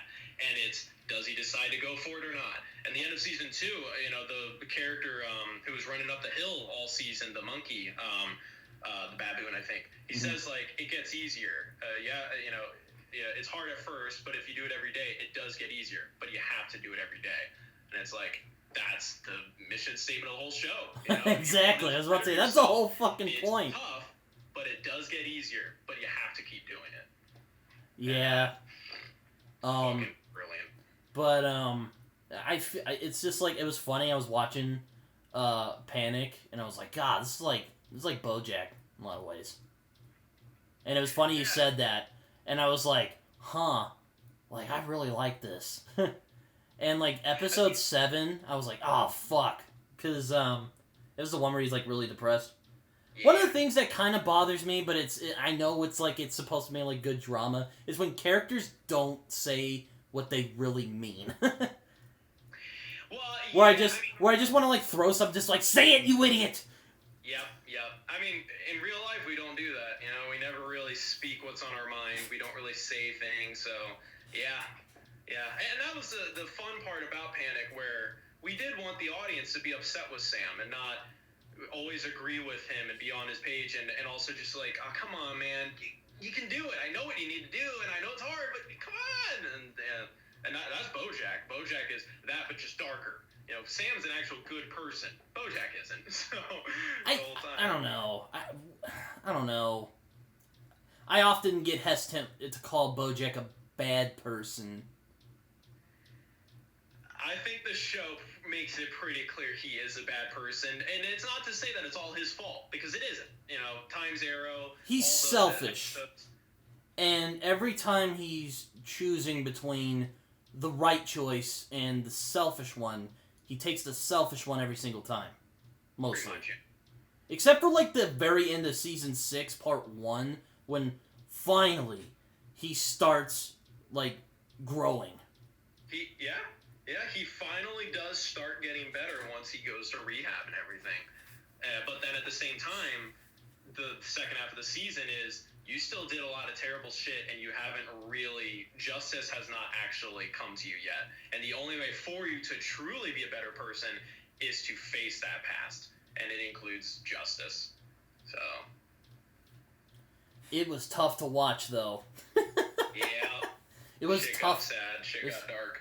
The fucking View from Halfway Down episode. Oh, God. One of the best episodes of anything I've ever seen. God.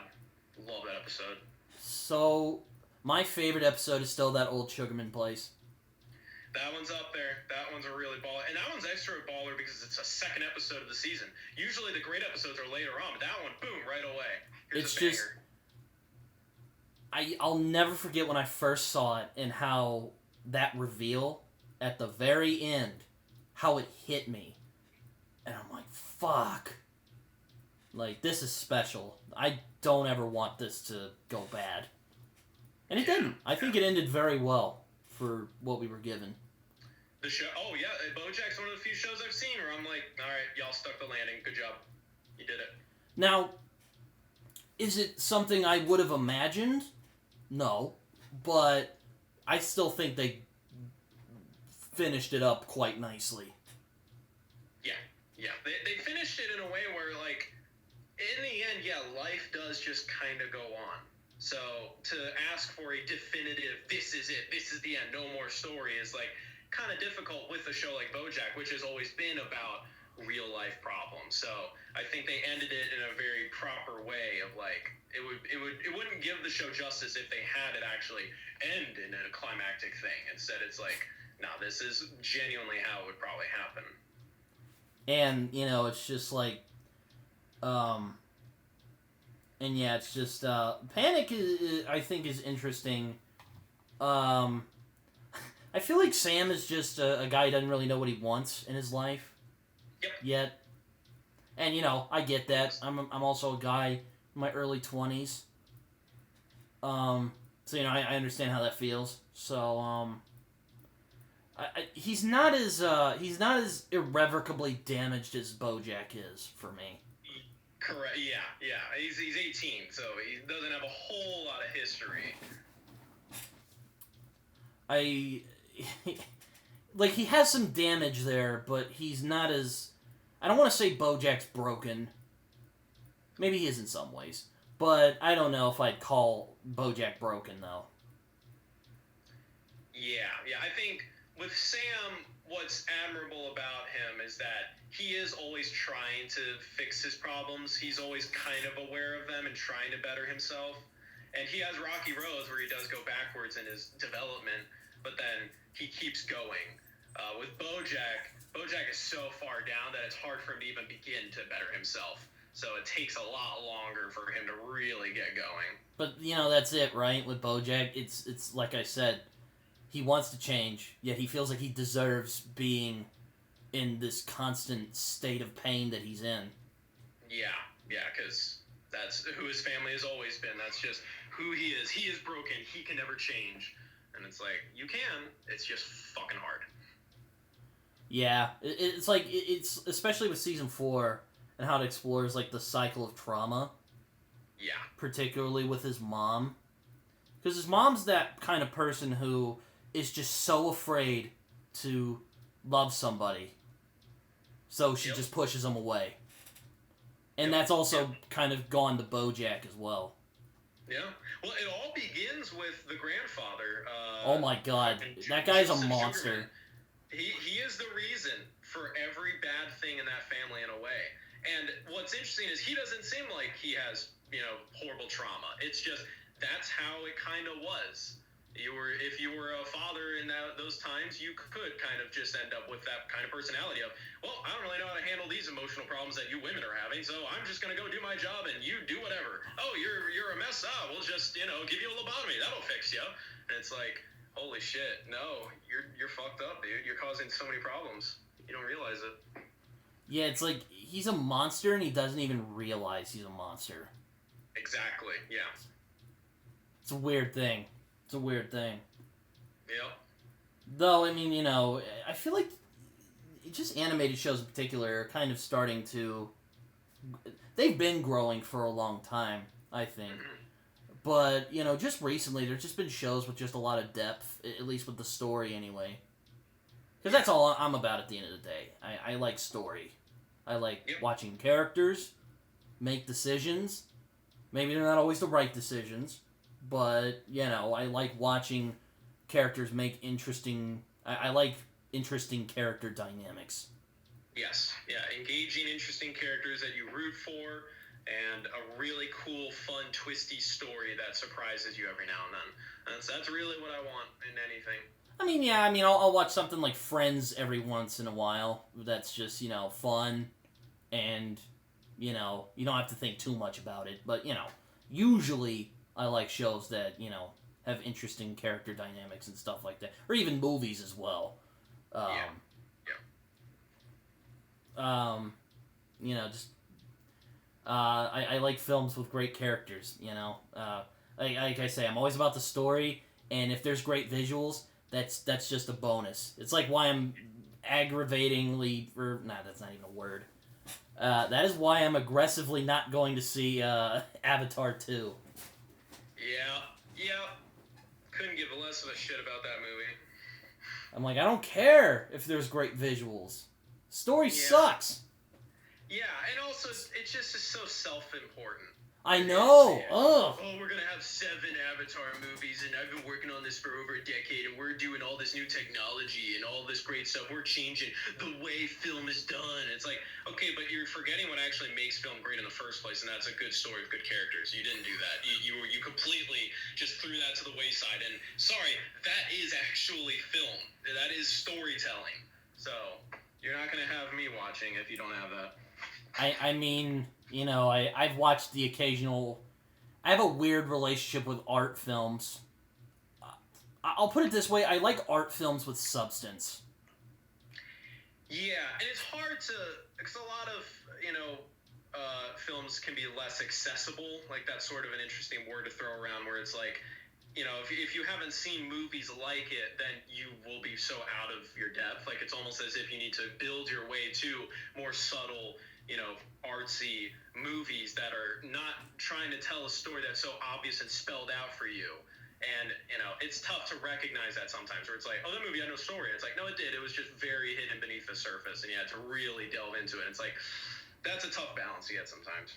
I'm also a sucker for concept, you know? I don't know about you, but every time I hear, like, just, you know, what's an example?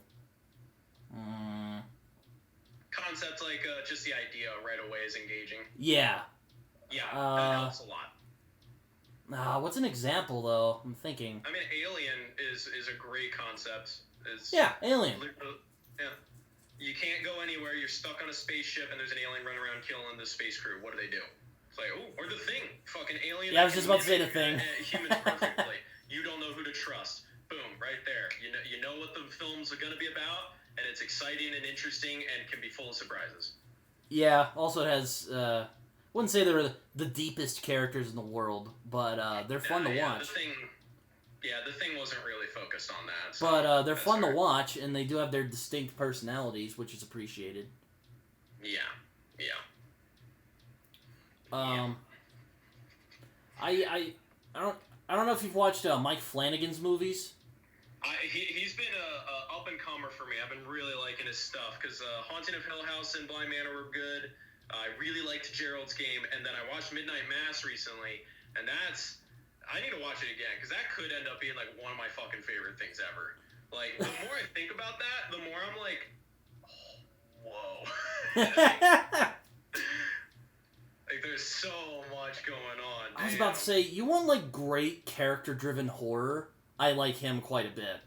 Yep.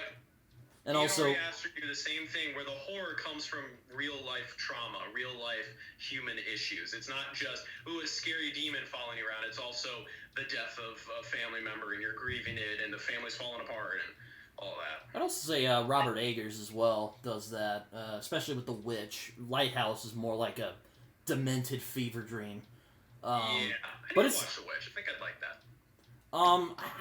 It sounds like something you'd like. If you like Hereditary, I think you would like The Witch. I'm also just really interested in, like, Puritan times. Yeah, it's cool. The weird costumes, their odd beliefs.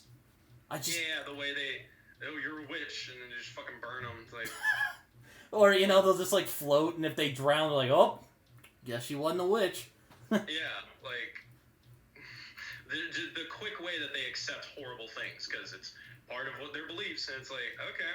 I think it also goes back to that fear of the unknown thing as well, because they were out in the middle of fucking nowhere. Yep. Yeah. Cool. Well, do you have any questions for me before we wrap it up? I would ask, what was it like making, stuff like Panic or, um, Panic or We're Not Safe Here. You also did one, Sweet Dreams. I watched that one. I watched Don't Look Away. I've seen this comment a lot, and there was people who were like, that's kind of corny. And I watched it, I'm like, yeah, it is kind of corny. It's kind of fun, too. Back to I'm a sucker for concept. I like the concept of it. And I'm like, yes. Sweet Dreams I really liked. I put in my earbuds, and that was freaky. Yeah, that's sound of the horror movie. What was it like making those? Like, is there anything you're making next? Don't Look Away is very different from Sweet Dreams and We're Not Safe Here because I made that during college before I was like, all right, I'm going to commit to making horror movies. I'm going to be a full-on filmmaker. By the time I was making Don't Look Away, I was kind of feeling like I didn't really want to make films, actually, because college was fucking rough. And this ended up being my final project for directing 3, which was kind of the big film class that you waited for throughout my time at Art Center College of Design. And Don't Look Away was just my final project. I did it in 2 weeks. It was fun. It was cool. I wanted it to be as good as I possibly could. Boom, done. Never once in a million years would have expected it to become the thing that people remember me for. Probably more than Nerf eventually. It's wacky how many people have recognized my film. Like, I've actually met very close people, and when I tell them, I just, in passing, will mention Don't Look Away, and they'll be like, oh, wait, I've seen that. Wait, you made that? And I'm like, yeah. And they're like, and it's like, that's so wacky. Like, I've known, because with Nerf, everyone knows I did Nerf because I was in all of them. I wasn't in Don't Look Away. So that's sort of a cool thing where it's like people don't know that I made that on the surface, But yeah, Don't Look Away, I was 19 years old, made with a budget of $50, so people can tear it apart all they want. To me, it does some things well. I really like the jump scare when he pops up behind her and that little creak. Yeah. I think Skype fucked up again. It likes doing that around 47 minutes.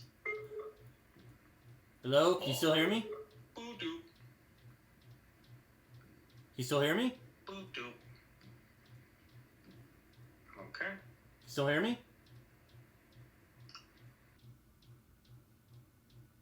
Damn. All right, we're back. We had And we're back.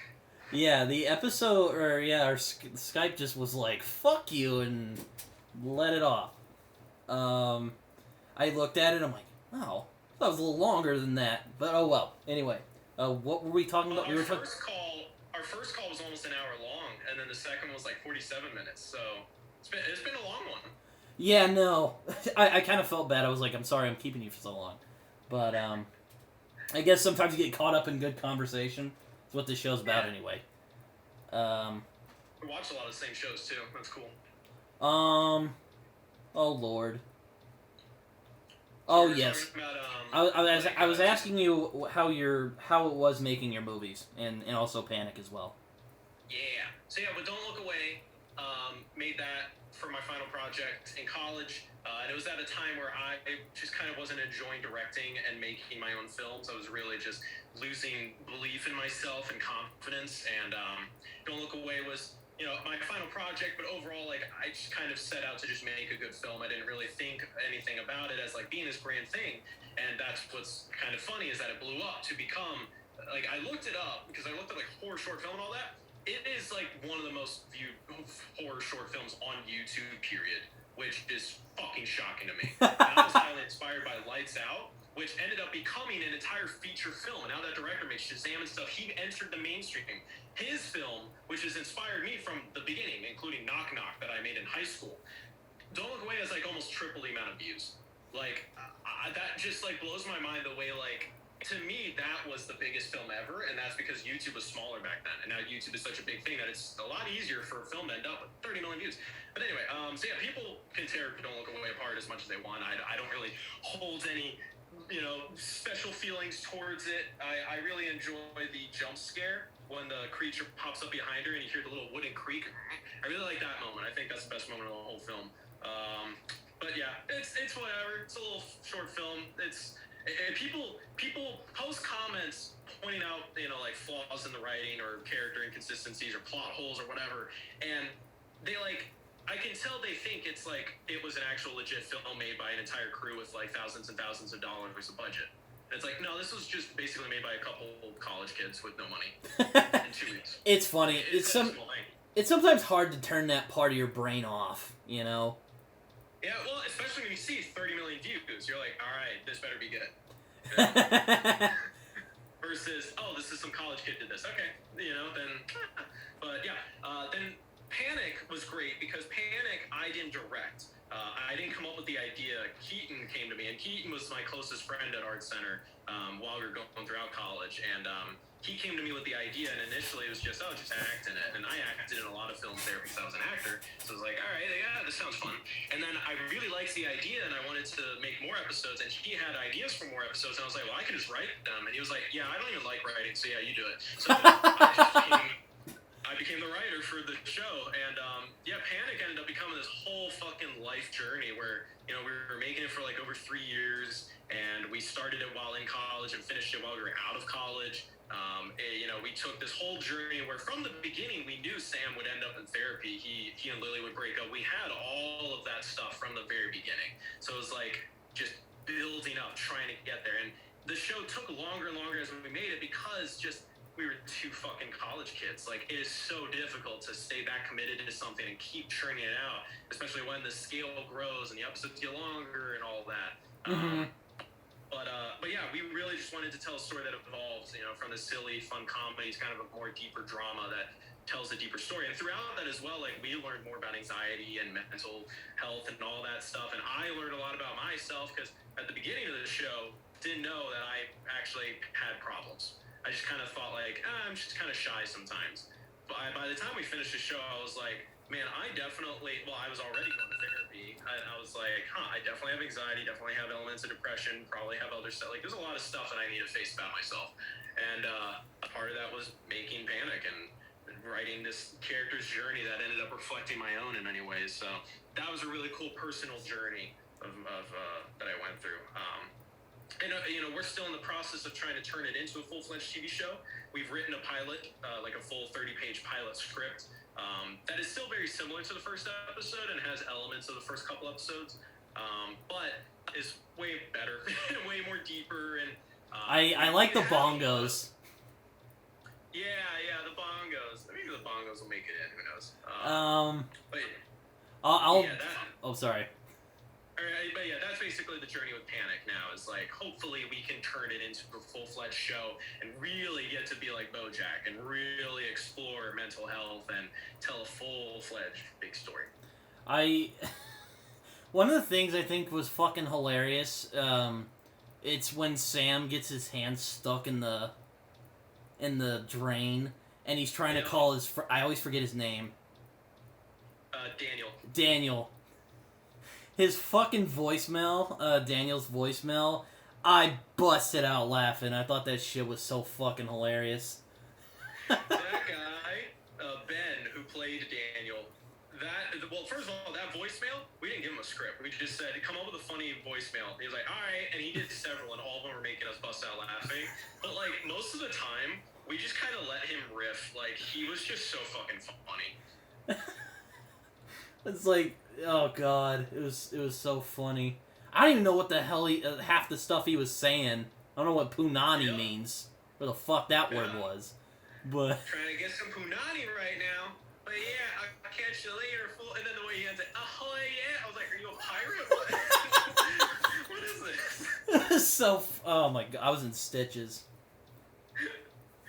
But yeah, Panic was cool, and then after we finished Panic, by then I wasn't making my own films at all. I took a good long break, and it was Sweet Dreams. I had ideas for horror shorts, and I knew I wanted to do horror because I've always loved horror, and I was like, Don't Look Away blew up. Maybe I can be a horror guy. I'd like that a lot. And I had the idea for Sweet Dreams for almost a year before I shot it, and Keaton was the one who encouraged me, just fucking try, yeah, making a film's a pain in the ass. There's a good chance it won't blow up. You'll fucking hate a lot of it while you're doing it, but you clearly, you think you can't make films anymore and you shouldn't, but you want to so badly. just try it. Just make one. You already have an idea that you love. Just set out and do it. You know, you have access to people and resources now that you didn't before. You know, go for it. It'll cost some money. It'll cost some time. But if it doesn't work out, you never have to make another one. Pretend this is your last film. And I was like, all right. So I set out to make the best horror film that really was me. You know, because Don't Look Away wasn't really me. That was a fun horror short that I wanted to do in college. Like, Sweet Dreams is closer to what I really want to do. Like, I want to do the Ari Aster, Mike Flanagan kind of horror that's more character-based, deeper, more darker, and less reliant on a fun gimmick like, oh, the creature teleports, and the siblings are saying funny things to each other, you know? I think Don't Look Away would make a good movie. Maybe. Maybe. I mean, I've talked about that before with people where it's like, I personally don't know actually how I could make that a feature, because the idea kind of runs out of steam eventually. I think it's more just, I don't know. I think there's difficult places to take it in. Because in the end, it revolves around characters standing still, not blinking. So it's like, how do you do a feature based around that? Well, they did make a Doctor Who episode about that. So. Which is funny, because I'd never seen that, never seen a Doctor Who episode, never heard of the Weeping Angels. And it was like, oh, it's the Weeping Angels. I was like, that's cool. I don't know what that is. And that's the funny thing, Oh, Panic is like BoJack. I had never seen BoJack when I did it. Like, there is no original fucking idea in this world anymore. Really, there isn't. Everyone can compare something to something else, which in some ways is good. If someone says, oh, Panic is like BoJack, then I'm like, well, BoJack's really good, so maybe that's a good thing. Okay, cool. It's the day when someone says, like, oh, this is like that shitty fucking horror movie that came out a few years ago that no one liked. That's when I'll go, oh, my pride. I could tell you're very proud of something like We're Not Safe Here or Sweet Dreams. Yes. Yeah, Sweet Dreams I was really proud of that, and I was really happy it got views. And I was like, okay, I on purpose tried to make things easier for myself during that. I'm gonna try and tell a bigger story with characters and more of a, more stuff going on. And really, We're Not Safe Here was a blend of Sweet Dreams and Don't Look Away. Because Don't Look Away was a situation with a creature with rules established. And a creature can do this. And these characters learn these rules, and then they're put in a scary situation, they have to figure their way out of it. That's what Don't Look Away was. Sweet Dreams, not much story, not much character stuff. It's more subtle, hidden in the background. But it's about atmosphere and building that dark, scary setting that really leaves you on edge. It's like, oh, that's freaky. And also just filmmaking-wise is superior to Don't Look Away. Like, cinematography, shots. I was about to say, it looks very nice, even though there was that sort of Game of Thrones, Battle of Winterfell thing where I'm like, what? I can't see. Yeah. It's like Red Letter Media. There's that when Rich is like, do you mean it's like dark, like the camera scenery, or do you mean like dark in terms of content? And he's all like, oh no, it was just very hard to see. Yeah, with the Justice League, yeah, Sweet Dreams ended up being a little dark, But then, We're Not Safe Here is a blend, because We're Not Safe Here is about a creature with rules and characters with a story, and they're trying to figure their way out of the situation, but it's cinematography, filmmaking-wise, more like Sweet Dreams, and it builds up a legitimate, darker horror atmosphere. And that's what I was really setting out with that one, and I was really proud of We're Not Safe Here, and I'll admit, I am pretty, it's tough to pick an accurate word, because upset doesn't describe my feelings about it. Maybe like almost monumentally disappointed that it didn't do all the views, but for me, everything's monumental. I just overreact to everything. But yeah, I wanted We're Not Safe Here to do a lot better than actually did views-wise. But what is leading me to keep going and make my next horror short film is that I really do legitimately believe I'm becoming a better filmmaker, which has been kind of hard to really see through the bushes. And just the audience reaction, the people who have seen We're Not Safe Here pretty much all said, like, you are becoming a better filmmaker now. Like, you actually are stepping up in every way. Oh yeah, I thought We're Not Safe Here was really well shot, and the characters were pretty well done. I always feel like I undersell it, but I reviewed it. You can, I'll link that video once I upload this. I liked it. I'll put it that way, and I wanted other people to see it, so I made the video because Thank you. I appreciate that. I appreciate everyone who made a video who wants to share this, because it's tough to like share something of a creator that no one's really heard of. Yeah, I know. It's weird. Like, it's one thing to say, like, oh, have you seen the new, Axeman video, or have you seen the new Phil DeFranco video, or whatever, versus, like, hey, this creator that you haven't heard of, who's kind of small and on this weird pocket of the internet, he likes doing this, so you should check it out. It's just tough, people inherently want to follow what is already proven successful, and if something has a shitload of views, then people will go and look at it because they think it's worth their time, oh, this doesn't have a lot of views, so it's probably not worth my time. And it's like, actually, it's because the algorithm has convinced you to be a sheep, and the entire system is rigged against actual legitimate creators, and you are blind to that. And I'm sorry that you're blind to that, but it's depressing to know the reality of it.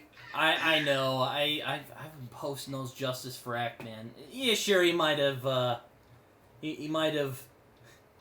How do you put it? May not have used his words carefully, but he didn't deserve to get banned like that. Or get demonetized like that. The really sad thing is that his jokes, where he jokes about doxing people, his audience and every normal human being who was in that situation understands that's a joke.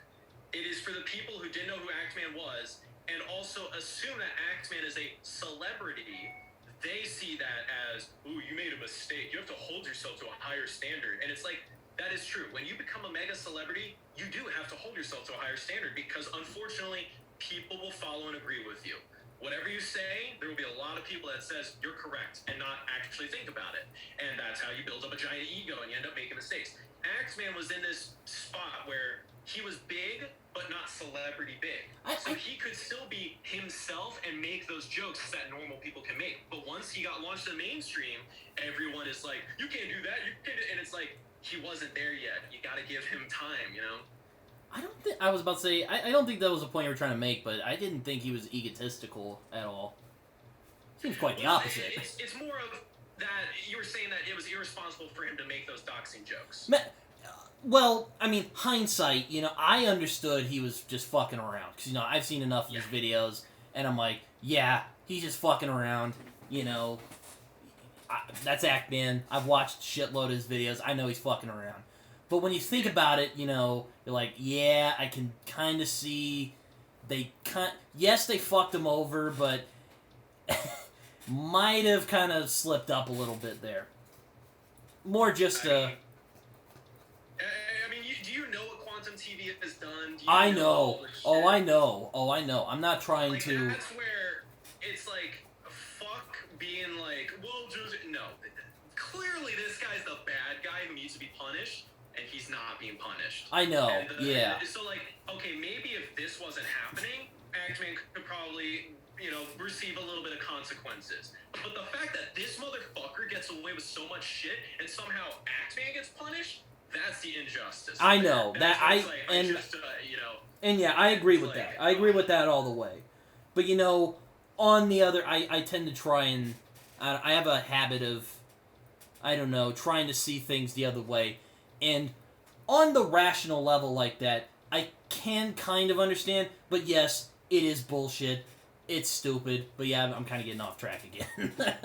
Yeah. But I think it's a difficult balance of just talking about anything where there's like sides and politics get really fucked up with this. But, you can be the devil's advocate, or you can try and play fair of like, well, I mean, Ackman did do this, and it's like, yes, but also it's thinking about how much time are you spending talking about certain topics. If you find yourself talking more about how, well, Ackman did do this, the fact that Quantum TV is so much worse, and yet you're spending more time talking about this, kind of shows where that balance is. And I'm not saying that for you necessarily. I'm saying for a lot of people out there who talked about that. And that's where I will step in and kind of say, like, I feel like this is the more important thing to talk about. I agree. I agree. Kind of a difficult balance. Yeah. That people get into with discussions. What's another movie you made? Oh yeah, you made one. It was a tracking shot. I really like that one. Break-In was good. Break-In was a little bit of a happy accident. I think I got really fucking lucky with the actress. She was fucking good. She sold that movie. And then the cinematographer Alex Gilbert, he he's fucking good. And I threw a lot at him with the one shot, and he just went for it, and it actually fucking worked. And it was like, cool. So I'm pretty proud of that film. I like that film. Let's see. Any new projects you're working on? Yeah, I got a new horror film that I'm working on. I wrote the script. I still need to revise and kind of polish it up and stuff, but it's very Mike Flanagan inspired. With We're Not Safe Here, I finally was writing about characters and a story, because Sweet Dreams wasn't really about story. Yeah, it was more like the atmosphere. That's what I got when I watched it. It was atmosphere. There is character stuff in there, but it's so subtle to the point where I just think it was too subtle, and people just won't notice it. Is there such a thing as too subtle? Yeah, I think it was too subtle. I probably should have shown a little bit more of it. The next one, I want to do more story stuff, and I want to. It's going to be a character piece, basically. It's going to be revolving around a mom who, and that's also fun because I'm writing about a mom. I'm not writing about a guy in his mid-20s, so it's something different. But yeah, it's going to be more of a character piece, and I'm really trying to find a fucking great actress because I'm going to throw a lot of work for her. Like, her character's going to go through a lot of complicated emotions and stuff.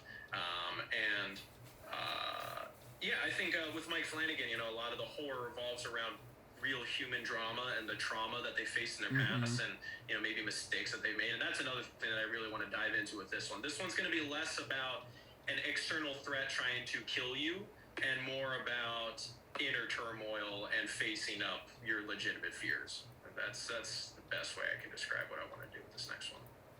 That is interesting. And I'm not just saying that. Oh god, I sound so much like that guy who's like, wow, that's interesting, and I like move on to some other bullshit topic. But yeah. Pretty much I just want to really show what I can do with screenwriting and directing an actor.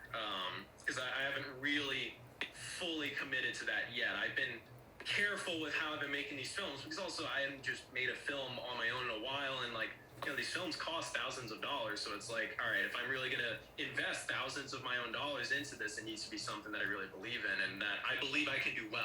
And Sweet Dreams, I wanted it to be easy and small because I didn't want to overextend myself and accidentally make a mediocre film. I'd rather, I want to make a great film, so I'm building up. Oh, yes. I forgot to ask, how long was it going to be? I was going to be like, it sounded a little like it might be a little long from what you sounded like. Like, I don't know. The script right now is 9 pages, and there's a couple monologues that might end up being stretched into something more of just like part of the scene and less like a wall of text.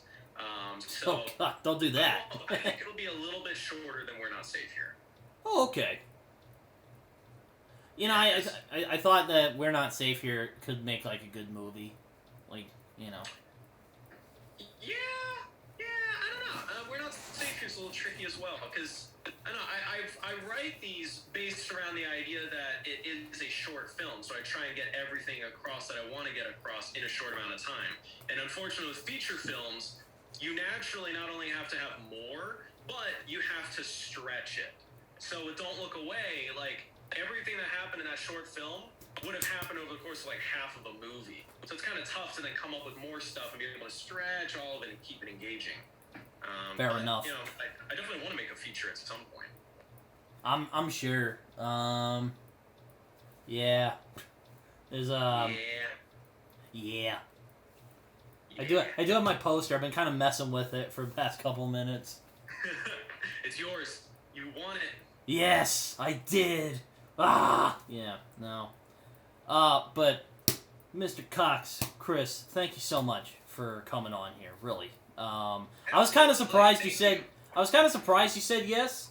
I was kind of nervous. Like I said earlier, I was kind of starstruck. Dude, you're just really easy to talk to. Thank you so much. Appreciate it, man. Thank you. I try to just be a normal guy. The day I lose track of that and I become egotistical asshole is the day I failed.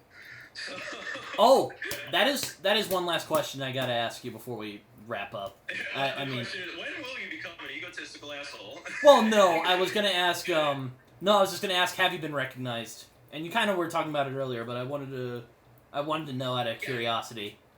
Yep, yeah, I've been recognized before. It's gone slower over the years because I don't make Nerf anymore, and I look a little different from when I was a kid. But yeah, it was especially when I was a little bit younger. Whenever I went to Disneyland, I would get recognized. For some reason. That was a good place. The mall, I got recognized at the mall a couple of times. The most recent time I got recognized was Keaton and I were at a sushi restaurant. And as we were leaving, this guy came up to us. He was like, "Hi, my son is a really big fan of your videos. He really likes the Panic series." It was like, "Not Nerf. He talked about Panic. It's me and Keaton here. We did that. Oh, cool!" So we were so excited to meet this kid. I was like, "You're a real G right there." Yeah. So that was cool. That was fun. That was a couple years ago. On another side tangent, real quick. I remember watching I don't know if you've seen a video on YouTube of the actors reading bad reviews of The Boys. Oh no! Now I gotta watch that though. This person was like, "I let my 5-year-old watch this, and now he's drawing like violent images," and I'm surprised they didn't make like a gag out of it. I'm like, why the hell are you letting your child watch The Boys? Yeah, you're the fuck up. It's not the show's fault. That's why we have the ratings board. The whole ratings board was invented because parents are pussies and don't know how to raise their kids. And now they're complaining even more. What's next? Are we going to have to separate channels fully where if it has an R-rated movie, then it's only R-rated. And if it's a G-rated movie, it's only G-rated. And everyone lives in their tiny little safe bubbles and they can never go outside of it because they're too scared to see something different and protect the kid.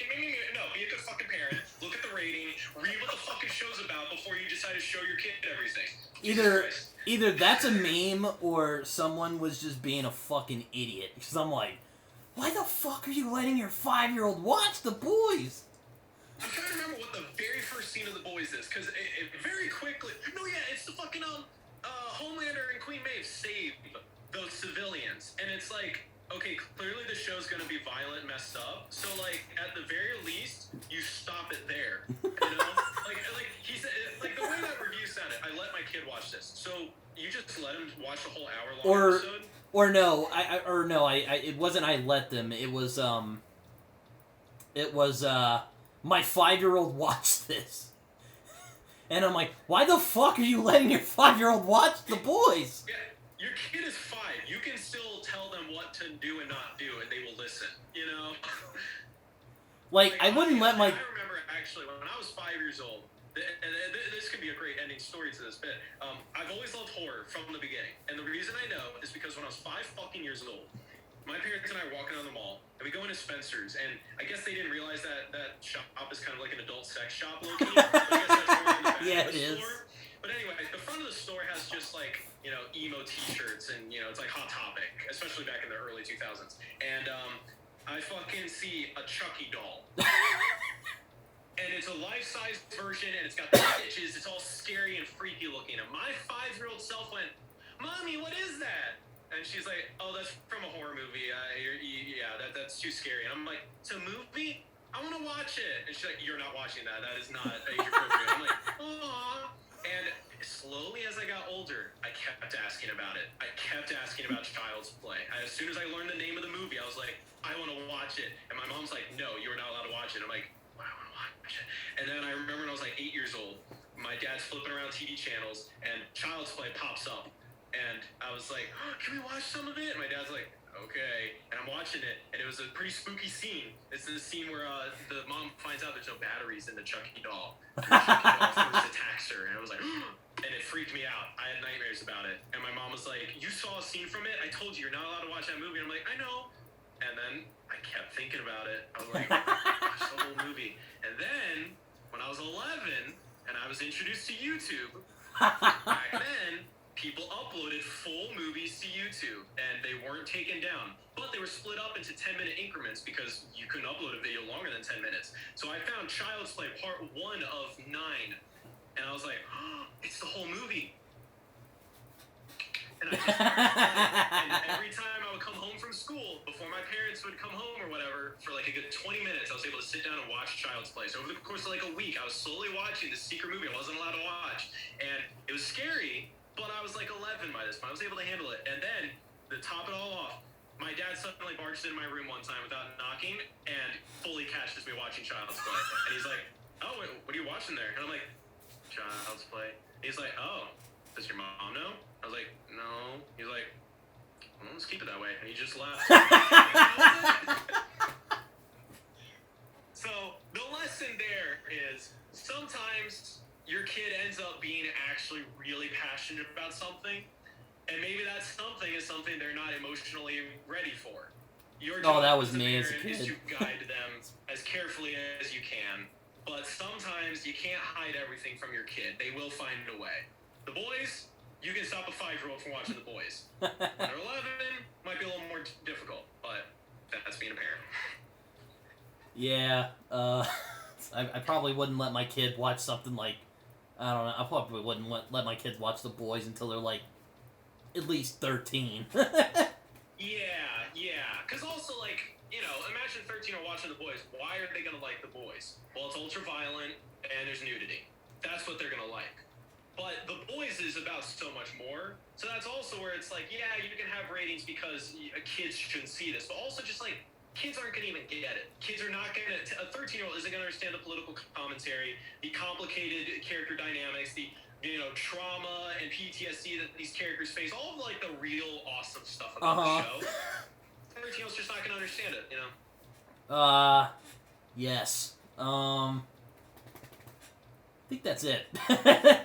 But yeah... I go on rants sometimes. I can tell stories forever and ever. I was, But yeah, I was just... but yeah, that question popped, like, have you been recognized? I was gonna ask that earlier, I guess I just forgot, because we were talking about something else. Yeah. Yep. Yeah, that happens.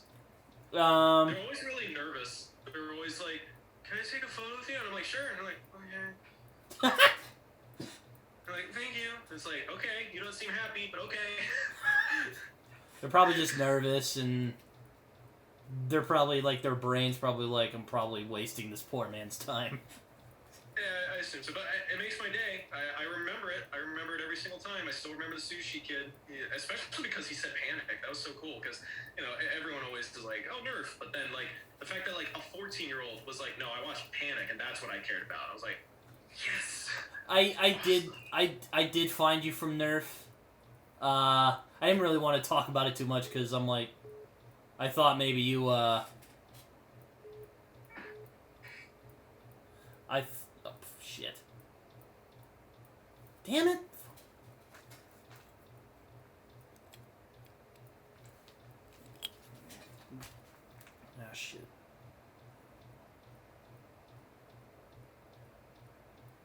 Ah, shit. Excuse me. Sorry. Fuck. Email.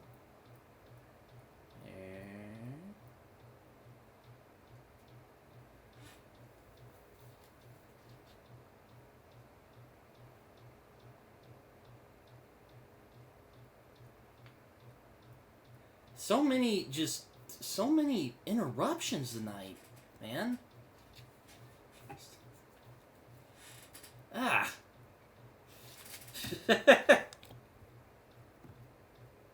Oh my god. I'm so sorry, my grandma called me. No worries. We got 8 minutes till the call ends, so we'll okay, let's wrap it up. Oh shit. What were we talking about again? Oh. Fucking getting recognized for certain things. You found me from Nerf. I found you from Nerf. I was just gonna say I got the feeling that I know you made some videos like talking about it in retrospect.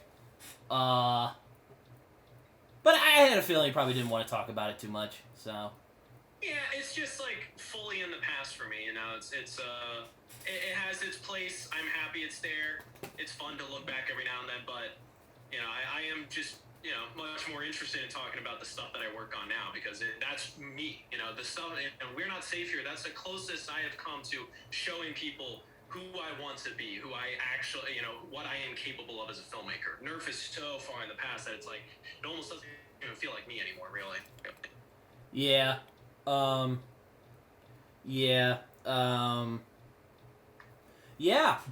I guess we'll leave it there. Yeah. Chris, When I say yeah, it probably means I've run out of shit to talk about. We talked for a while. We talked for like over 2 hours. Yeah, I know.